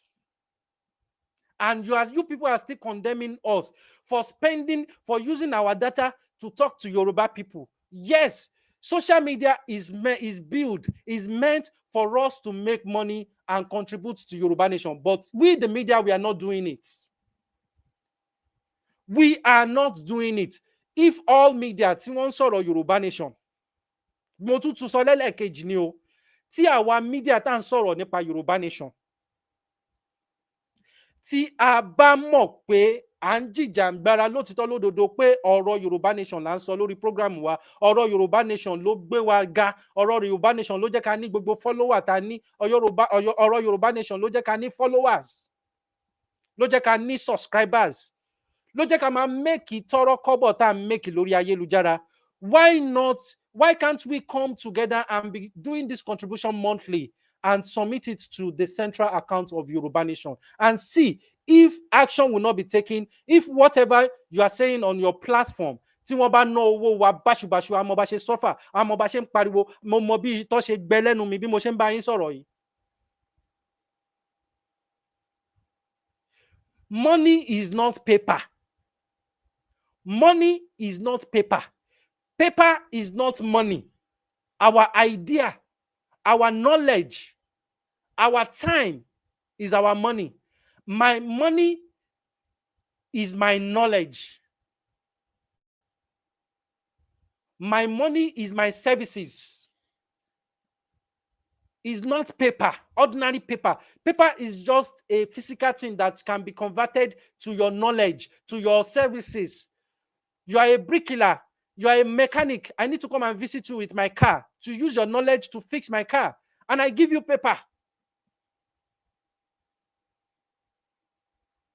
So why are we becoming a slave to paper? Why are we becoming a slave to money? And why are we talking to our elders? Because of paper, because of money.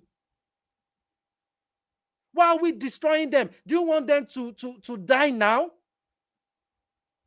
Do you want all their knowledge to go in vain? I challenge you in every group. I challenge every group.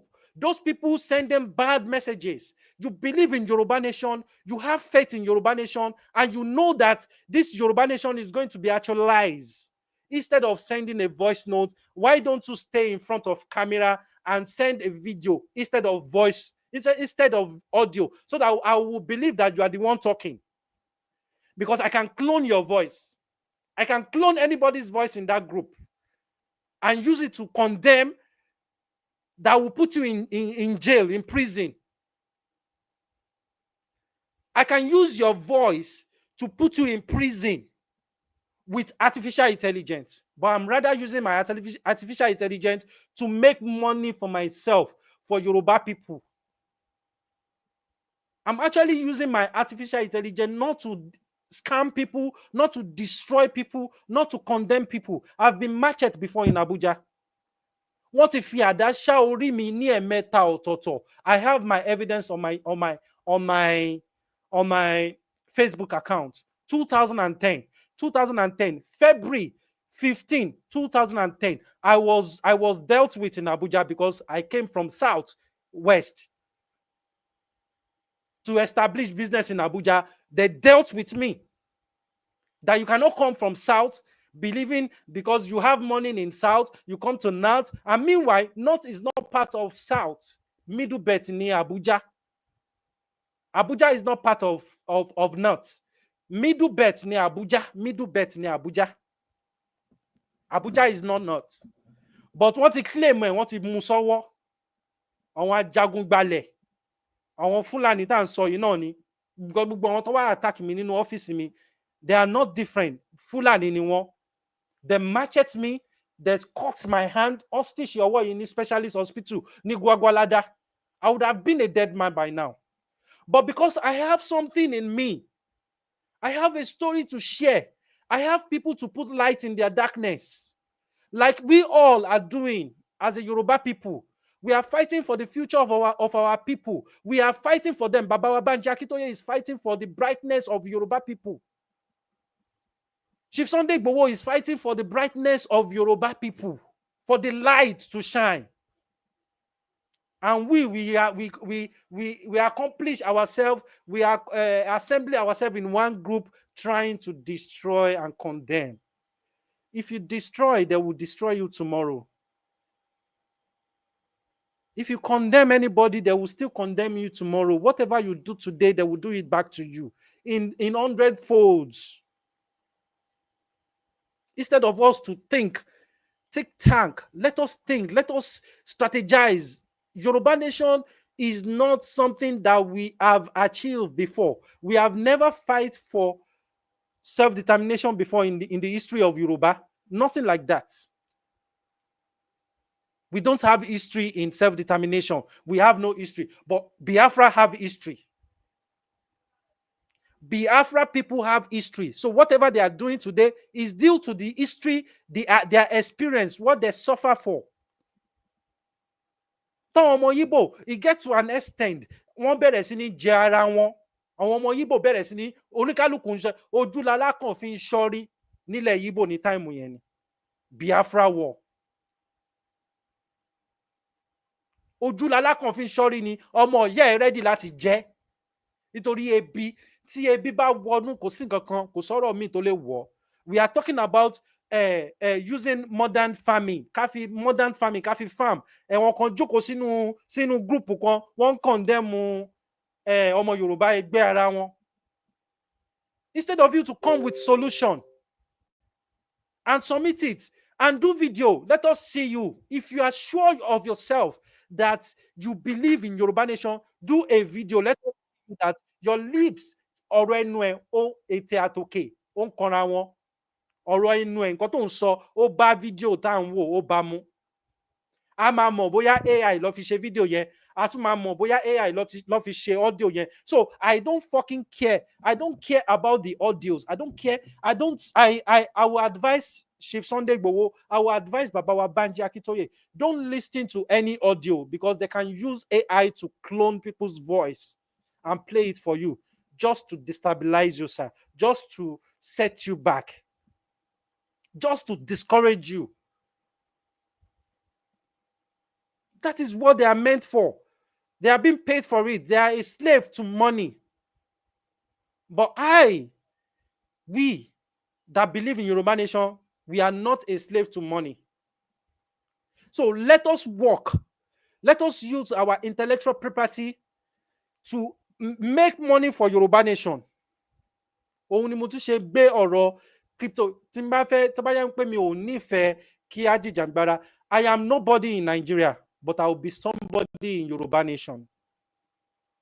Òun ni Farotimi tí wọ́n ń sọ yẹn. If not that people spoke, Nigeria would have do him. Ṣé Nigeria ò ṣe bàbá wa Chief Sunday Igboho ni? What are we talking about? Ṣé Nigeria ò ṣe Chief Sunday Igboho ni? Tí wọ́n fi attack wọn, ṣe mọye sójà, ṣe mọye DSS tó wá sílé wọn. And we can now hide behind the phone. This is the front of this phone. This is the front end. And this is the back end. I am at the back of my phone now. As I'm talking to you, I am at the back of my phone, apart from the live streaming that I'm doing now. This is a practical thing. I am at the back of this phone, but you don't know people behind my live streaming, people behind the camera. You don't know. Mọ̀ bóyá Bọ́lá Tinubu bóyá ó wà lẹ́yìn kámẹ́rà mi tí wọ́n ń fún mi ní instruction pé máa sọ lọ, máa sọ lọ. Mọ̀ ṣebí front end lẹ́ ń rí yìí. Gbogbo aláǹgbá ló danú bolẹ̀, a ò mọ èyí tí inú ń run inú group oríṣiríṣi tá a wà. Ibi tẹ́ bá ti rí i pé wọ́n ti ń sọ̀rọ̀ tó máa fa ìfàsẹ́yìn fún Yorùbá nation. Tó bá gbé Yorùbá nation lọ́wọ́ lótìtọ́ lódodo, kó jẹ́ káwa náà ká rí iṣẹ́ ọwọ́ wọn. We will follow you. I personally, I will follow you. I will support you. Not for you to come and start condemning. Yes, we know there is mistake. Yes, we know there is mistake. What solution do you have? What solution do you have? Wọ́n máa pa family Chief Sunday Igboho. Wọ́n máa pa ọ̀rẹ́ wọn. Ẹ dẹ̀ sì sọ pé jókì ni. Aha, more o. Àfibisú olóore ló kún inú ayé yìí.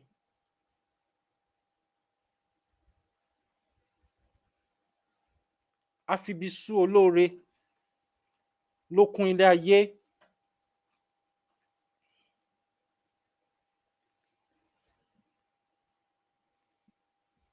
Àfibisú olóore ló kún ilé ayé.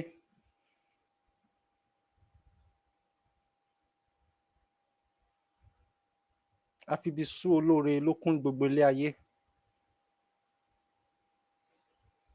This same Nigeria ni complain out of jealousy. My father was poisoned for promotion. Kọ́ promote èèyàn ní position pé ó ń ṣe dáadáa. Kọ́ promote ẹ̀ pé ó tọ́ fún promotion. And that is your labor. You labor for you to merit promotion. And some people are not, they don't merit it, but they just want to be in that position. And they want to now destroy. They have tried to destroy him. They said he's printing fake money in his room, in his house. I was very little then. I could remember every scene when CID came to our house. Tí wọ́n tẹ̀lé bàbá mi wá láti ibi iṣẹ́ pé he's doing fake money. Wọ́n dá gbogbo lé wa rú from. They said information ni o, wọ́n ní ni o. They said he has a money printing machine in the apartment. And wọ́n dẹ̀ wá sílé wa, wọ́n turn ilé wa upside down. Upside down. Ní ọ̀sán tá a ṣe dé láti school, tá a ń ṣe homework wa, a kò déédéé rí i pé dáàdi wọlé. Ṣé wọ́n wá padà pa bàbá yẹn ní age of 37 years old? Wọ́n padà pa at the age of 37. Tó ti bí irú mi. Age of 37, wọ́n padà pa. That is Nigeria. That is Fulani. The same thing would have happened to me in Abuja. The same thing. History. I said history used to repeat itself. You just need to break the yoke. What we are passing through now, we don't want our children to pass through it. That is the reason why we are fighting. The same history that happens to my father wanted to happen to me, wants to repeat itself. History wanted to repeat itself on my head. Assuming it was successful, by the time Tom Aburo mi no back to this stage here, the same history will repeat itself on them. I was okay, ogun ìdílé. But what did I do? Ẹni tí ó bá ti ní ẹ̀jẹ̀, ẹni tó bá ti ní inú mímọ́ àti àyà funfun, tí kò gbé ọkàn rẹ̀ sókè so lórí asán, òun ló máa rí ìbùkún gbà ní ọwọ́ Elédùmarè, ní ọwọ́ aṣẹ̀dá, lọ́wọ́ ẹlẹ́dàá. Ẹlẹ́dàá ló gbé Chief Sunday Igboho, ẹlẹ́dàá ló kó wọn yọ. Ẹ̀yin tẹ́ ń sọ̀rọ̀ nínú gúrùpù yẹn, tírú ẹ̀ bá ṣẹlẹ̀ sí yín, ó ṣeé ṣe kẹ́ má yé. Ó ṣeé ṣe kẹ́ má yé. Ó ṣeé ṣe kẹ́ má wà láàyè mọ́. I was matched pẹ̀lú àdá ni o, àdá gidi, àdá ni àdá. Wọ́n kun mí bí ẹran, but I'm alive. I thought even ìgbà tí mo dìde, tí mo pass out, mo tún dìde nílẹ̀ ńlẹ̀ pé ṣé kìí ṣe pé spirit, ṣé kìí ṣe pé fíìmù ni mò ń wò yìí. Mo tún fọwọ́ kan lẹ́lẹ́ nítorí pé wọ́n pa gbogbo náà nínú ọ́fíìsì mi. Wọ́n dẹ̀ ṣiṣẹ́ tó fẹ́ ṣe nínú ọ́fíìsì yẹn. Wọ́n tún rape èèyàn nínú ibẹ̀ lẹ́tí máa mọ̀ pé Fúlàní wọn ò lè ṣe kọ́ má ṣìṣe wọn. My client, wọ́n tún rape client mi mọ́nú ọ́fíìsì. Wọ́n bá sùn wẹ́lẹ́wẹ́lẹ́ mi ni mo lọ treat ẹ̀. Thank God she's in abroad today. She's doing well. She has her children. Ó pẹ́ kó tó lè come out of that trauma. The same Nigeria. That is why I'm telling you that òkú ni mí nínú Nigeria. But mo fẹ́ di alààyè nínú Yorùbá nation. Mi ò dẹ̀ ní jẹ́ kí anybody kó kọ ẹ̀yìn mi sí anybody nínú ìrìn àjò yìí. Màá fi spirit mi, màá fi scan onítọ̀hún yẹn. I know my left from my right. Mi ò kí ń ṣe ọmọ ọwọ́. Kò sẹ́ni tó lè gbé mi mọ́ra. Ẹni tí ó bá ti ní ẹ̀jẹ̀ èèyàn lọ́wọ́, God knew us before he formed us. Tó bá jẹ́ wípé mo máa pa èèyàn ní èní, bóyá mo bá máa yẹ attack yẹn, kò ń ṣe pé bóyá nǹkan kan wà lára. I only cover myself with the blood of Jesus. Blood tí mi ò sìn dáadáa gan. Mo kàn sọ pé then if today is the last day I will see light, because statement that is the word they use for me. Tí n bá parọ́ kí ilẹ̀ tí mo gbẹ́sẹ̀ lé yìí kó gbé mi gbìn, kó gbé mi jẹ, kí n má dọ̀la. Tí n bá parọ́ nǹkan tí mò ń sọ yìí, tó bá jẹ́ pé mo parọ́ ẹ̀ ni, kí àwọn ogun ọ̀run kí wọ́n gbógun tì mí ní gúúsù, ní ọ̀pá, ní ìwọ̀ oòrùn, ní ìlà oòrùn. Mi ò ṣiṣẹ́ kankan sára o. So that is why I believe in Chief Sunday Igboho. Mi ò ṣiṣẹ́ kankan sára. I was matched. Wọ́n fi òrùka, wọ́n fi nà mí. Wọ́n fi bàǹtẹ́ ìdí. Wọ́n rí pé ṣé Samson, I was having dread. Dàdá wà lórí mi. Dàdá mi gùn dé almost waist mi. Dàdá ni mí. Orí mi ni. Wọ́n tú irun yẹn láti ilẹ̀ ni. Wọ́n tú irun mi. Wọ́n fa irun mi tú láti tí gbòǹgbò ni àwọn ọmọ Fúlàní fi ń fa irun mi tú láti ilẹ̀. If you are not a freedom fighter, you are not a freedom fighter. And you can never be a freedom fighter because you don't know the policy. Nigeria has never passed through you. My father died at the age of 37. Ó dẹ̀ ti bí gbogbo ọmọ tó fẹ́ bí. 37 years. Àìmọye 50 years tí ó ti bímọ báyìí presently because of the economics of Nigeria. Nítorí pé kò sówó, kò sóbìnrin tó fẹ́ jìyà. Kò sí obìnrin kankan tó fẹ́ bá anybody jìyà báyìí presently. Adẹ̀ sọ pé ká kúrò nínú oko ẹrú. Àwọn tí wọ́n gbé sọ́wọ́, tí wọ́n tẹ̀ sọ pé wọ́n gbójú jáde, tí yes, à ń rójú wọn.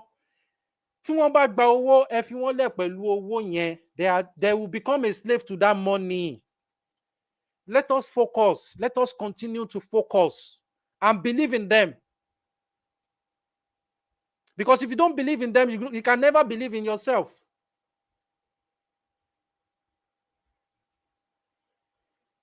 But the constitution, Yorùbá nation bá wà nílẹ̀ báyìí. Orí constitution yẹn ni bàbá Banji Akintoye máa ti máa operate o. Àwọn kan ní America wọ́n kọ constitution ọ̀tẹ̀ náà ni wọ́n fi dànù. Àwọn kan tún kọ ní UK ọ̀tẹ̀ náà ni wọ́n fi dànù. Kí ló dé tá a ṣe mú titi America ká jọpọ̀ mọ́ titi home base, ká mú titi UK, ká mú titi Italy, ẹ̀kọ́ titi wá, ẹ̀kọ́ gbogbo nǹkan tẹ́ bá fẹ́ ẹ̀kọ́ wá, kọ́ wá submit ẹ̀ sórí table. Kí àwọn ìgbìmọ̀ kọ́ wá dilute ẹ̀, yín tó da nínú ẹ̀kọ́ yọ kúrò, yín tó da kọ́ fi sí. In coalition, not èmi ni, not nǹkan tí n bá sọ ló máa ṣẹ. Because Yorùbá nation is bigger than individual. Kò ń ṣe nǹkan tó bá sọ ló máa ṣẹ o. Nǹkan tí coalition tí gbogbo everybody. I developed Yoruba opinion poll one time ago. Mo run it for good 3 years. There was no support. There was no any any anybody coming for it like ẹ jẹ́ ká support project yìí, I shut it down. Mo shut it down because I'm becoming poor because of the application tí mo develop. I am becoming poor every year. But assuming we have money on ground, tí a ní owó nílẹ̀, tí a dẹ̀ ń make owó wa legally online, àwọn media make owó títí wọn legally online. Àwa tí a wà ní diaspora à ń ṣe cryptocurrency trading legally online. A dẹ̀ ń make owó yẹn, a dẹ̀ ń contribute díẹ̀ nínú ẹ̀, because me, I will never put my hard earning into Yoruba Nation again. Never. Whether we like it or not. But tí a bá lè ṣe ìrìn àjò yìí ò ń ṣe àti ìrìn àjò yìí rí bí mo ṣe ń sọ, we have not been in this situation before ever since àti ìjàrí. Ẹ wo báwọn Igbo, ẹ wo contribution wọn, ẹ wo nǹkan tó achieve, ẹ wo bí wọ́n ṣe ṣe ètò security wọn. Ṣé Fúlàní lè sọ pé òun fẹ́ lọ jẹ emir nílẹ̀ Igbo lénìí? Ṣé àwọn ọmọ Igbo wọn ò kọ́gbọ́n from Biafra tí wọ́n fi talẹ̀ fún àwọn ọmọ Yorùbá ní orí ilẹ̀ títí wọn, tí wọ́n fi wá ń ra ilẹ̀ títí wa? It is strategy. It is their strategy. Wọ́n ti ní history. Wọ́n ti gbọ́n from the Biafra. Wọ́n ti strategize pé ọmọ Igbo kankan kò gbọdọ̀ talẹ̀ fún ọmọ Nàìjíríà kankan. Bẹ́ẹ̀ dẹ̀ ló ṣe rí. Fúlàní ò lè dédé lọ síbẹ̀ kọ́ pé wọ́n fẹ́ jọba, but àwa Yorùbá ara wa gba gbogbo everything. Àìdẹ̀ tí fi èèyàn kan jófin ni ọjọ́ tá a bá ti fi èèyàn kan jófin, ọjọ́ yẹn ló máa respect àwa Yorùbá Nation, ló máa bẹ̀rù àwọn ọ̀dọ́. Ọjọ́ tá a bá ti fi èèyàn kan jófin ní pé ìwà tó wù yìí ó kù díẹ̀ káàtó gẹ́gẹ́ bí ọmọ Yorùbá, ó ti dalẹ̀ ọmọ Yorùbá, èdè Yorùbá ló ń sọ, ó dẹ̀ wá ń support Fúlàní, kó fi irú onítọ̀hún yẹn kó fi jófin. As long tí Chief Sunday Igboho ò bá ti support Fúlàní, as long tí bàbá wa bá jẹ́ Akíntóyè tí wọ́n bá ti support Fúlàní, I am with them. Nobody can turn my back against them. Nobody. And I want everybody to also apply the same thing. Ẹ má jẹ́ kí wọ́n kọ ẹ̀yìn yín sí àwọn tí wọ́n gbé Yorùbá Nation sọ́wọ́. Wọ́n fẹ́ destabilize wa ni. Wọ́n fẹ́ divide. Ẹ jẹ́ kí n tún play voice yìí. Ẹ jẹ́ kí n tún play video yìí pa mí lẹ́kún ní àárọ̀ yìí ló jẹ́ kí n ṣe live yìí pé I just have to come live today. For 2025, 2024, throughout mi ò jáde, mi ò ṣe program. I did not do anything concerning Yoruba Nation. But mo ń ṣiṣẹ́ lábẹ́lẹ̀, mo ń develop àwọn ọkàn fún Yorùbá Nation. Níbo la ti ṣe mistake, níbo ló kù sí, níbo ṣàtẹ̀ tí ní ètò ìjọba ilẹ̀ Yorùbá lọ́wọ́lọ́wọ́ báyìí. Mo tún wá sọ statement kan pé I'm talking about myself. And I'm going to use the same thing that I'm talking about myself to talk about other people in this struggle. Gbogbo àwa tá ń jìjàǹgbara tí à ń gbójú wa jáde, tí à ń ṣiṣẹ́ takuntakun, ẹ̀yin tẹ́ ń gbọ́ wa nílé, tẹ́ ń gbọ́ wa lẹ́yìn odi, tẹ́ ń gbọ́ wa all over the world. Àwa tá ń ṣiṣẹ́ takuntakun, tí wọ́n bá fi wá sí position nílẹ̀ Yorùbá, a máa ṣìrègùn. Nígbà tá bá gba Yorùbá Nation tán, àwa tá ń jìjàǹgbara yìí, tí à ń gbójú jáde, tí à ń làágùn, tí à ń sọ pé èmi ni mo dá ilé yìí sílẹ̀, èmi ni mo ṣe eléyìí, èmi ni mo ní security yìí, èmi ni mo pe bàbá Bánjí Akíntóyè wá láti kíní kan, gbogbo wọn máa padà ṣìrègùn tá bá fi wọn sí position nílẹ̀ Yorùbá. Ẹ jẹ́ kí wọ́n jẹ́ self determination tí a ti jẹ́. Èmi máa jẹ́ self determination tí máa fi kú ni o. Ọmọ mi lè má ṣe self determination o. Ọmọ mi lè ṣe governor Yorùbá o. Ọmọ mi lè ṣe kíní kan nílẹ̀ Yorùbá o. But èmi tí mò ń jìjàgbara yẹn sìn, ẹ má fún mi ní position kankan nílẹ̀ Yorùbá. Iṣẹ́ ọwọ́ mi tó mi jẹun. Because tí àwọn tí wọ́n believe lórí Yorùbá Nation nísìn, tí wọ́n bá bọ́ sí position, tí wọ́n bá ṣe yamayama, a máa nà wọ́n ní pàṣán.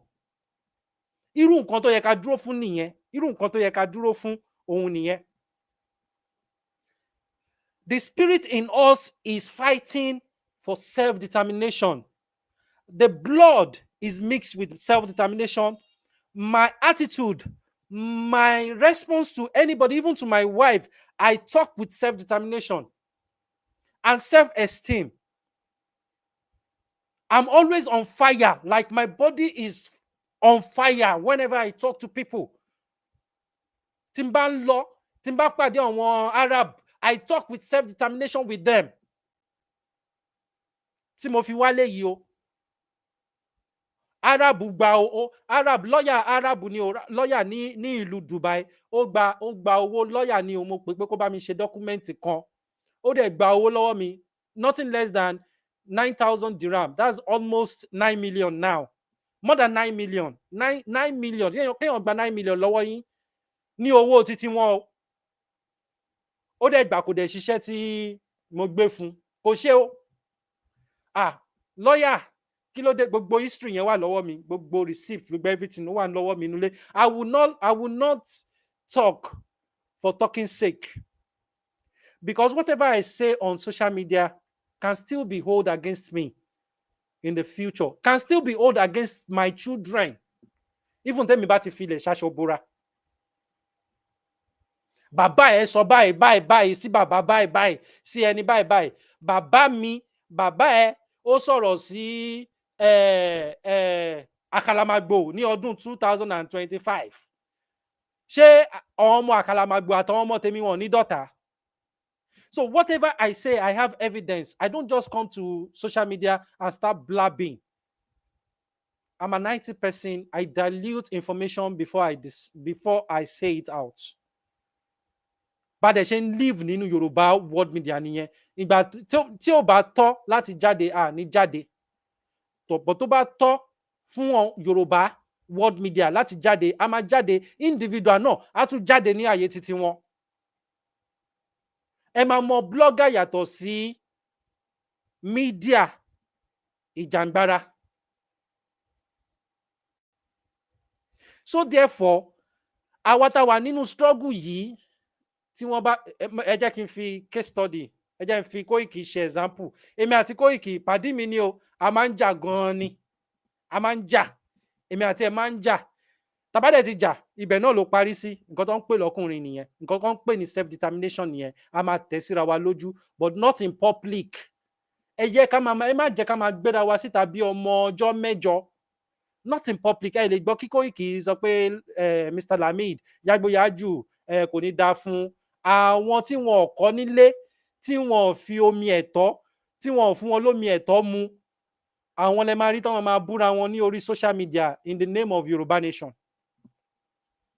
Wọ́n kọ́ mi, àkànbí ni mí, wọ́n kọ́ mi, wọ́n tọ́ mi, wọ́n tún fi ìmọ̀ fún mi. Ẹ wo Yorùbá pé, Yorùbá ó pé, ẹ lè rí kankan nínú àwa media, world media, ká máa ṣèké èbú. Àwọn tí wọ́n ń ṣèké èbú, wọ́n yọra wọn kúrò nínú Yorùbá world media ni because they don't have self-discipline. They cannot follow the constitution of what they call media as self-determination. They cannot follow it. Àti ṣòfin òfin ni. Ẹni tí òfin bá mú, ẹ jẹ́ kí òfin kó mú wọn. Tẹ́nìyẹn bá sọ pé òfin òun jẹ̀bi, á dẹ̀ apologize, á dẹ̀ kọ letter of apology. Tó bá jẹ́ fine tí a ti set pé ó máa san, á san. Á dẹ̀ tún máa wà in good time. Gbogbo everybody á tún máa ṣe bá ṣe ń ṣe lọ nínú media wa. Tó bá jẹ́ pé bí a ṣe ń ṣe nínú Yorùbá world media ni a ṣe mú ní Yorùbá nation ní ṣe ń ṣe YSDM, go and work on the constitution of Yoruba nation. YSDM, that is the first thing we need to work on. Ìlú tí ó bá ti sí òfin kò sí ẹ̀ṣẹ̀. Let them go and work on the constitution of Yoruba nation. Not what they work on their own. No. Let them collect from different angles all over the world. Gbogbo ibi tí ọmọ Yorùbá bá wà, ẹ sọ fún wọn pé kó submit the constitution, òfin tí wọ́n fẹ́ kí ó di ilẹ̀ Yorùbá, ẹni kó submit ẹ̀, kẹ́ wá gbé sórí table, kẹ́ wá sọ pé eléyìí dá, eléyìí ò dá, eléyìí dá, eléyìí ò dá, kẹ́dẹ̀ kó gbogbo ẹ̀ kẹ́ ti bọ̀, kẹ́ sọ́dọ̀ dídí fún wa, kẹ́ kà á fún wa.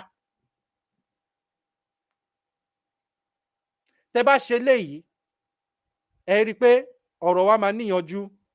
Gbogbo nǹkan tó yẹ ká máa ṣe ní ẹsẹsẹ á máa yọjú. Àwọn tó yẹ kó give account, wọ́n á lè give account ní time tó yẹ kó give ẹ̀, kò ń ṣe pé ohun títí media bá tó bẹ̀rẹ̀ sí ní pé wọ́n.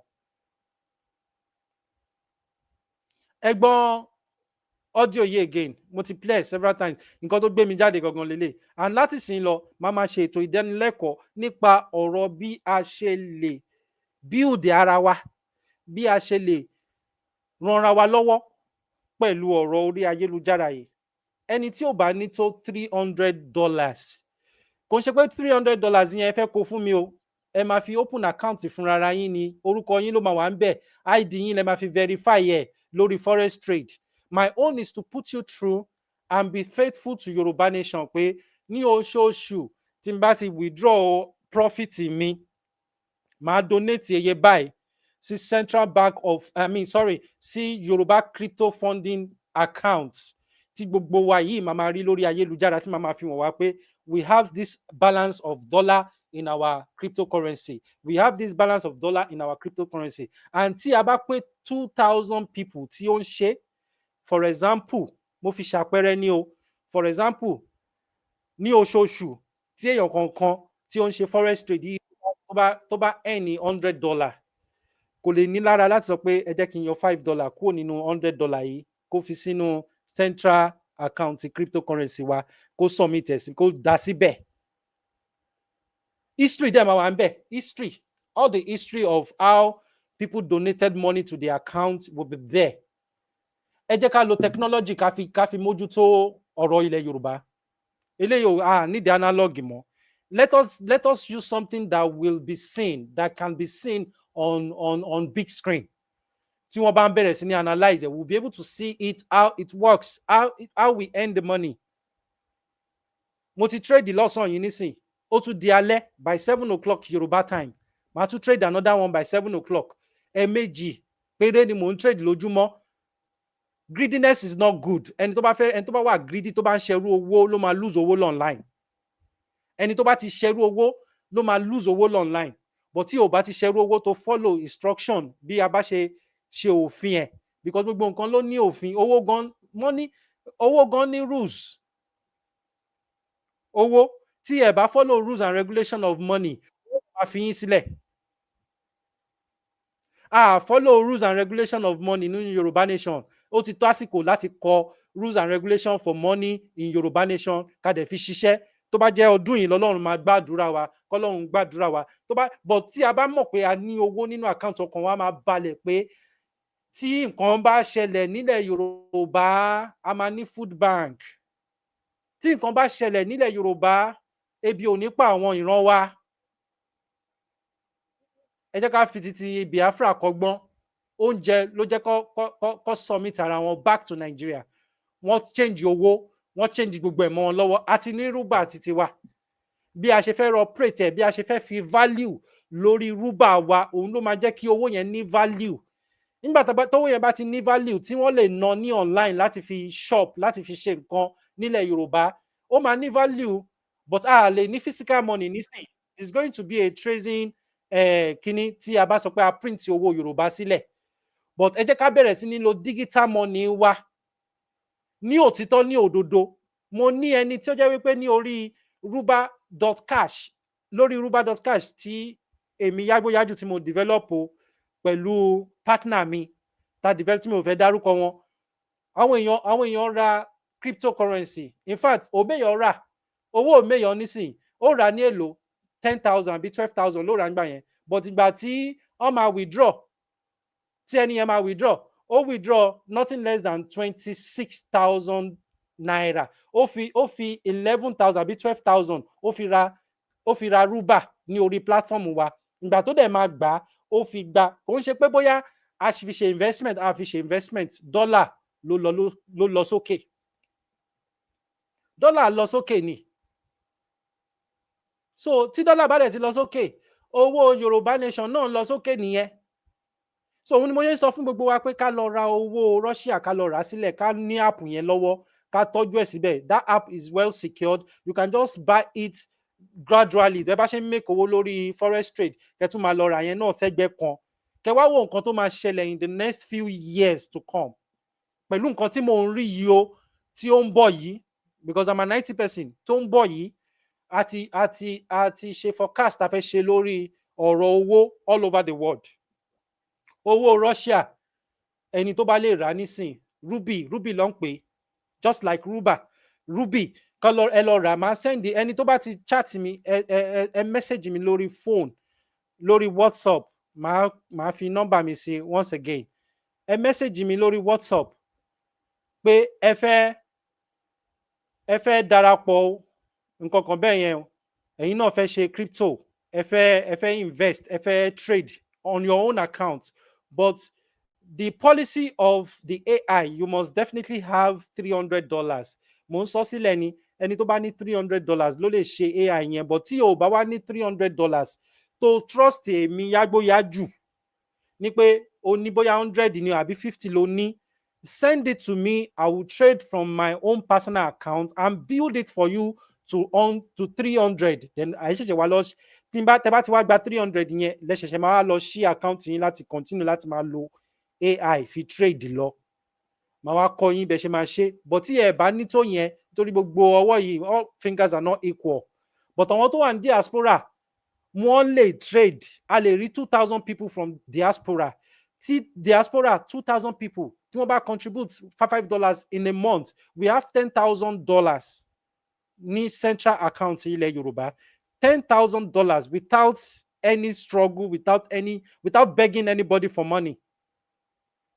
And if all medias can be doing the same thing, at least our media Yorùbá Nation, ó yẹ ká ti pé bóyá bí 100, 200, àbí tó bá jẹ́ wípé a ní constitution tó di ilẹ̀ Yorùbá mú, gbogbo àwọn media yìí wọ́n máa ti register under Yorùbá Nation, so a máa ti mọ orúkọ gbogbo wọn, a dẹ̀ tún máa bára wa wo fídíò ara wa láti make owó fún ara wa, because àwa tí à ń wo ara wa yìí náà ta jẹ́ ẹ̀yin viewers wa, ẹ̀yin fans wa, ẹ wà self-centered.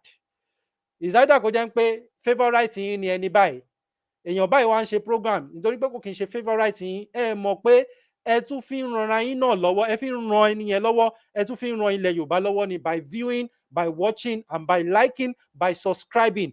Don't be stingy. Subscribing will not put you under your feet. You subscribe on my YouTube channel doesn't mean that it will ridicule you. Tẹ́ bá ti believe, then tó bá ti sọ̀rọ̀ Yorùbá Nation, subscribe to their channel.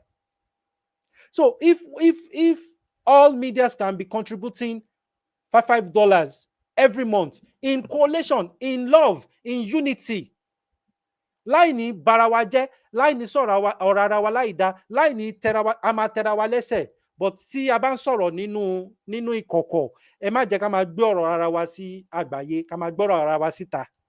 But tá bá ti lè settle ẹ̀ ní àárín ara wa, ó ti tán ní àárín ara wa nìyẹn. But tó bá ti déta, ó ti di, a ti sọ di fracas, a máa bẹ̀rẹ̀ sí ní tàwọn síra wa. Gbogbo àwọn tó bá ti ń ṣerú ẹ̀, tó bá yín pé constitution wà, á ti ní fine, bóyá YouTube la máa pè ní, ẹ shut down YouTube channel ẹni yìí, kò kí n ṣe ọmọ Yorùbá, ó kàn ń sọ̀rọ̀ Yorùbá Nation ni, a kò sí lọ́ndà constitution ìjàngbara, wọ́n máa shut it down, YouTube will shut it down, Facebook will shut that account down, a tún lọ build mi, wọ́n á tún shut mi yẹn náà down. Ilé làwọn òkà tó sọmọ lórúkọ, bí a bá ṣe fẹ́ tó ilé wa, ẹ jẹ́ ká máa tó nísìn. Bí a bá ṣe fẹ́ tó ilé wa, ká máa tó láti ìsìn lọ. Ẹ gbọ́ audio bàbá wa Délé, wọ́n believe lórí One Nigeria. Even pẹ̀lú nǹkan tí One Nigeria tún ṣe fún wọn, wọ́n tún sì believe lórí One Nigeria náà ni. Eléyẹ̀ wò. Wọ́n tún sì believe lórí One Nigeria ni. We stopped being human because we became Nigerians. We became Nigeria. They divided us and we fell for it. Because you wouldn't see me as a Yoruba man, you spoke for me. Because you wouldn't see me as a Christian, you spoke for me. Because you spoke. Because you spoke. Because you spoke. Ṣé ń gbọ́ bí àgbàlagbà ṣe ń sunkún? Ẹ̀rí àgbàlagbà bó ṣe ń sunkún. Nigeria couldn't happen to me because you spoke. Because you spoke. The only reason Nigeria couldn't happen to me is because you spoke. You spoke. That is why Nigeria couldn't happen. That is the power of unity. The power of unity. Òun ló gbé máa yín kúrò nínú ẹ̀wọ̀n. Nigeria would have happened to him now, by now. Àwọn náà ò bá ti lọ jẹ̀wà, wọ́n á jẹ̀wà gidi. Wọ́n á jẹ̀wà. But yet, pẹ̀lú nǹkan tí Nigeria tún ṣe yìí náà fún wọn, wọ́n tún ṣì believe lórí wọn Nigeria yẹn náà ni. We stopped being human because we became Nigerians. They divided us and we fell for it. Because they divided us and we fell for it. Wọ́n yà wá, divide and rule.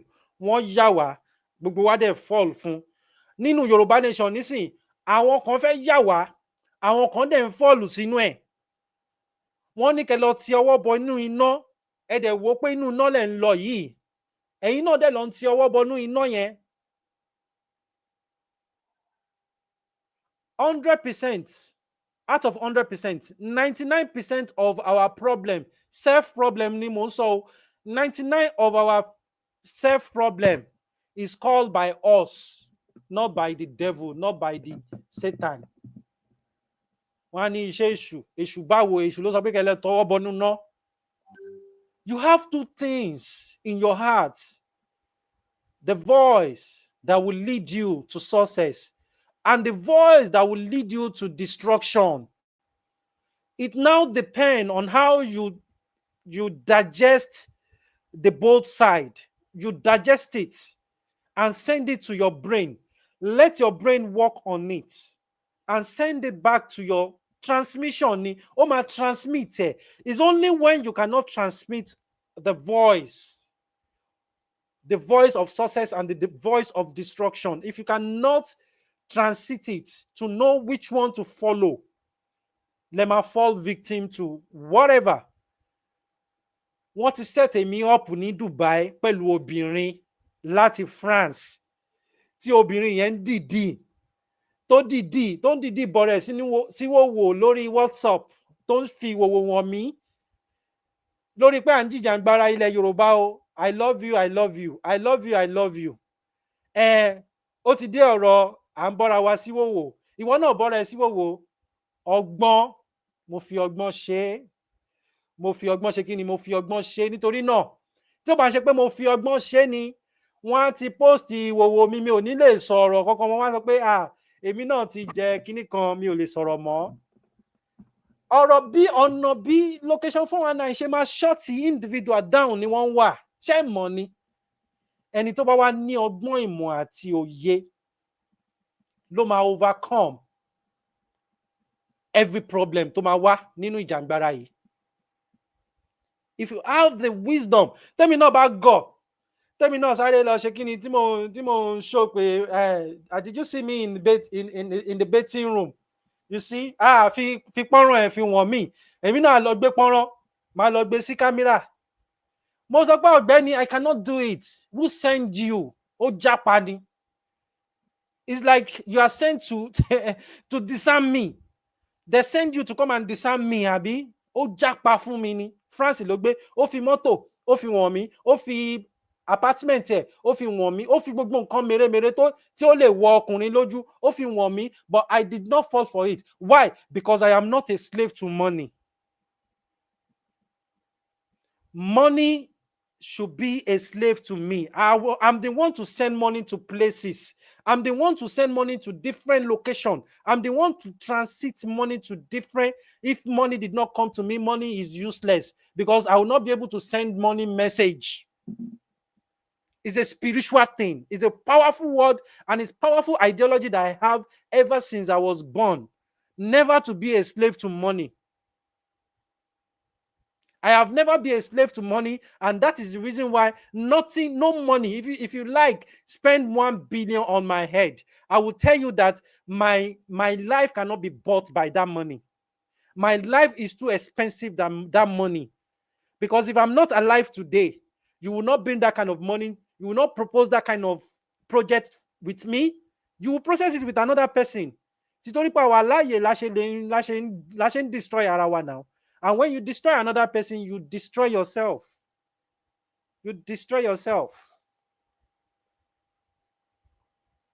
So my brother and sister, ẹ jẹ́ kí a wà ní ìṣọ̀kan. Ẹ jẹ́ ká wà nínú ìṣọ̀kan. Tí a bá sí nínú ìṣọ̀kan, à ń tanra wa nínú movement yìí ni. Tí ìṣọ̀kan ò bá dúró, à ń tanra wa nínú movement yìí, òun ni. Màá sọ nǹkan tí Bible sọ nípa freedom.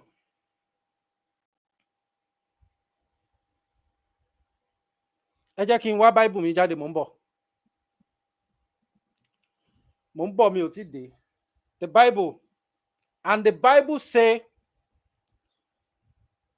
ẹ̀yin tí ẹ bá nígbàgbọ́ nínú Ifá, tí ẹ nígbàgbọ́ nínú Quran, tí ẹ nígbàgbọ́ nínú Bíbélì, gbogbo àwọn òfin yìí ó wà nínú ẹ̀. Where is my Bible? I'm going to read it out. Tí máa fi ká ètò yìí nílẹ̀ ni o, mo fẹ́ fi ká ètò ni o. Ẹ má bínú ẹ̀yin tẹ́ ń gbọ́, ẹ má bá wa share, ẹ má bá wa like, ẹ subscribe sí orí Yorùbá World Media, ẹ subscribe sórí Yagbo Yaju TV. Kò sẹ́yẹ méjì tó ń jẹ, ẹyẹ méjì ò ń jẹ àṣà. Ibẹ̀ láti ń share opportunity. Là ń discuss pẹ̀lú ẹ̀. Solution. I look for solution, not to destroy anybody. Not to destroy. Galentia. Can you change this? Okay. Yeah. Freedom in Christ. Freedom in Christ. Ẹ jẹ́ ká lọ sí 20 verse Galatia 5:20.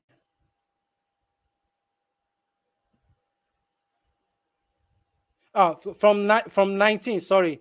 Galatia 5:19. The acts of the flesh are obvious: sexual immorality, impurity, and debauchery, adultery and witchcraft, hatred, discord, jealousy, fits of rage, selfish ambitions, dissension, faction, and envy, drunkenness, orgy, and the likes. A one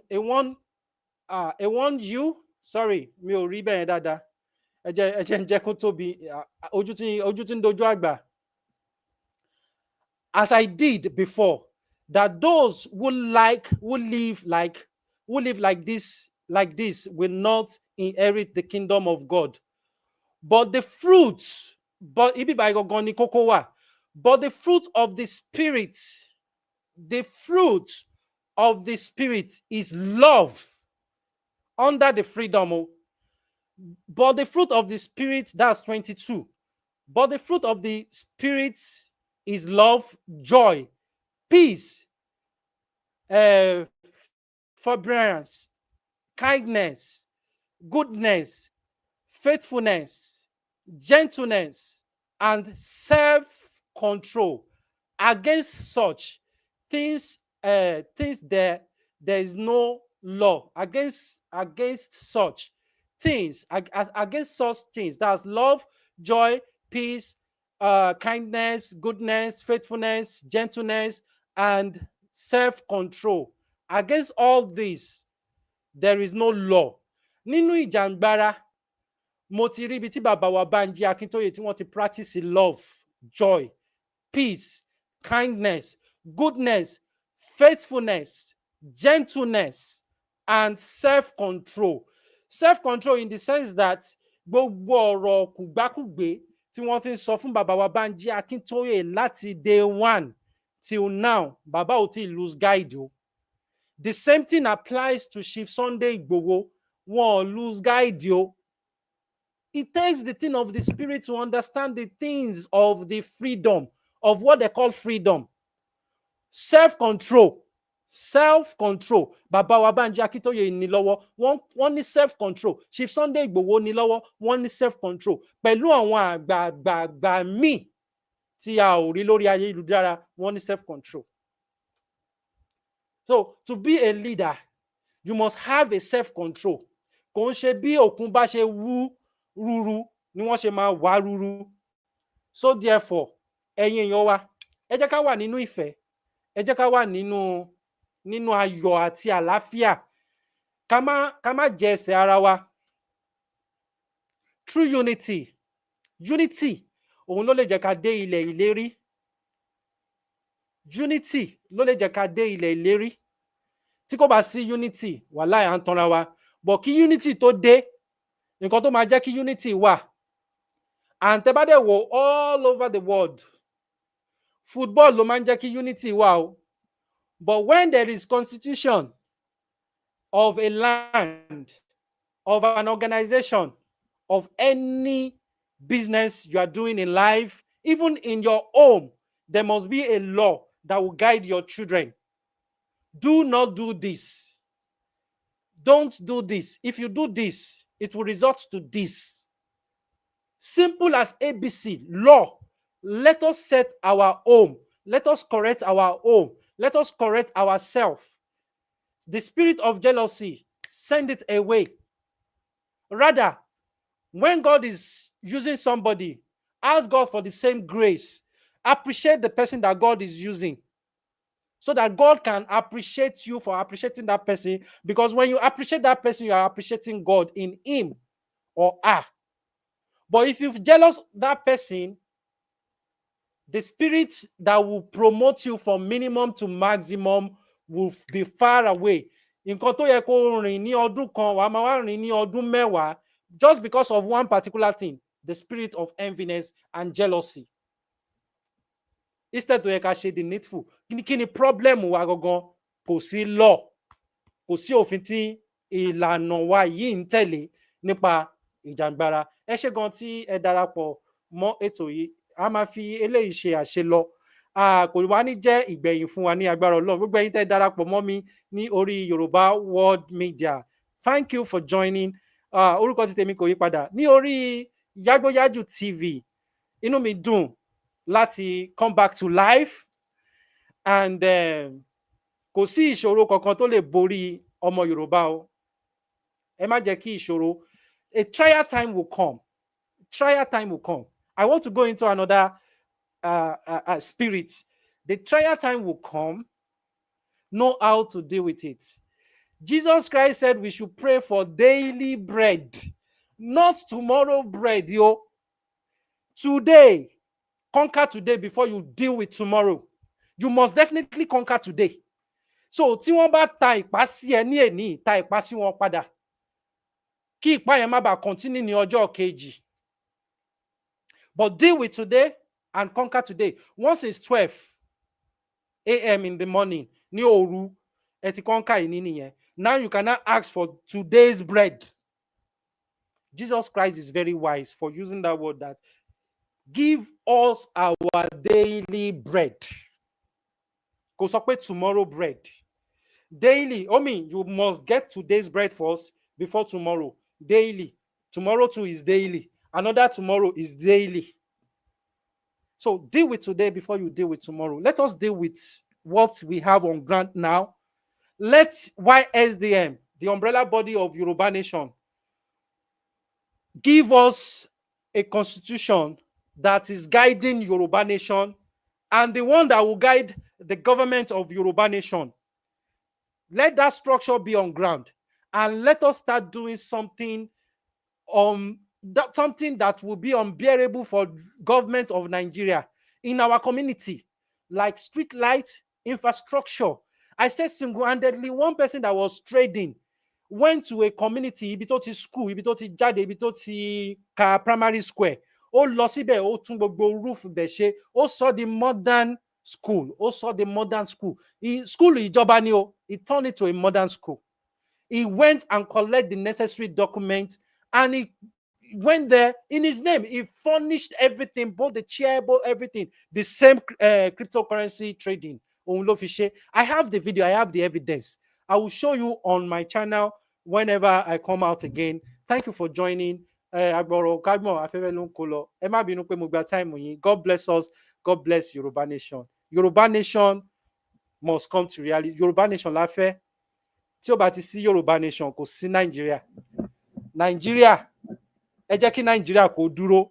A fẹ́ kúrò ní ara Nàìjíríà ní orílẹ̀-èdè títí wa. Kúrò ní ilẹ̀ Yorùbá o. Ilẹ̀ Yorùbá la máa wà.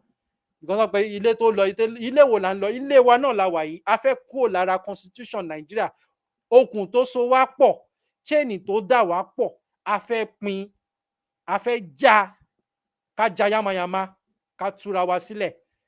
But kí a má bàa ní warlord nínú Yorùbá Nation nígbà tá a bá gba Yorùbá Nation. Ẹ̀yin bàbá wa, ẹ ṣe ẹ̀tọ́ tó tọ́ àti tó yẹ.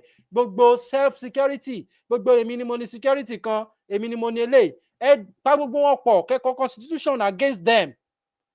That tá a bá gba ilẹ̀ Yorùbá, all your men, all your security, they will not be loyal to you. They must be loyal to Yoruba Nation, not for you again. Èmi ni mo create, èmi ni mo ṣe kíní kan. Anything you created for Yoruba belongs to Yoruba. Once you submit it to the public domain, it belongs to the Yoruba people. No more to your intellectual property. It belongs to Yoruba Nation. So kéèyàn kan máa pàtàn fún wa, èmi mo dá sílẹ̀, èmi ni mo ṣe kíní kan. So ẹ ṣé gan tí ẹ darapọ̀. Àpọ̀rọ̀ gágbọ̀n afẹ́fẹ́ ló ń kó lọ. Thank you for joining. God bless you. Ẹ ṣé gan tí gbogbo ẹ̀yin tẹ comment náà, mi ò ráyè láti ka comment yín, but I appreciate you. Thank you for coming. And Yoruba World Media, tá bá tún jáde, ẹ má gbàgbé láti darapọ̀. Ẹ tẹ notification bell kẹ́ lè mọ̀ pé a wà lórí ètò, so that ẹ lè máa gba genuine information from Yoruba World Media and from every other outlet tí wọ́n sopọ̀ mọ́ Yoruba Nation. Nínú ẹ̀ ni Yagbo Yaju TV náà wà. So mo wà London umbrella body of media, only Yoruba World Media, and I'm under them, and I'm working according to the constitution we have built. We don't curse, we don't abuse. We just give you the information undiluted. Tí bàbá wa Bánjí Akíntóyè tí wọ́n bá ṣe dáadáa, we will say it. Tí wọ́n bá ṣe dáadáa, we will say it. So bó ṣe rí nìyẹn.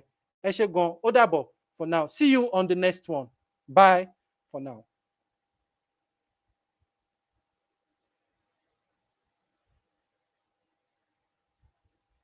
Ladies and gentlemen, the national anthem of the newly formed Ududuwa Nation.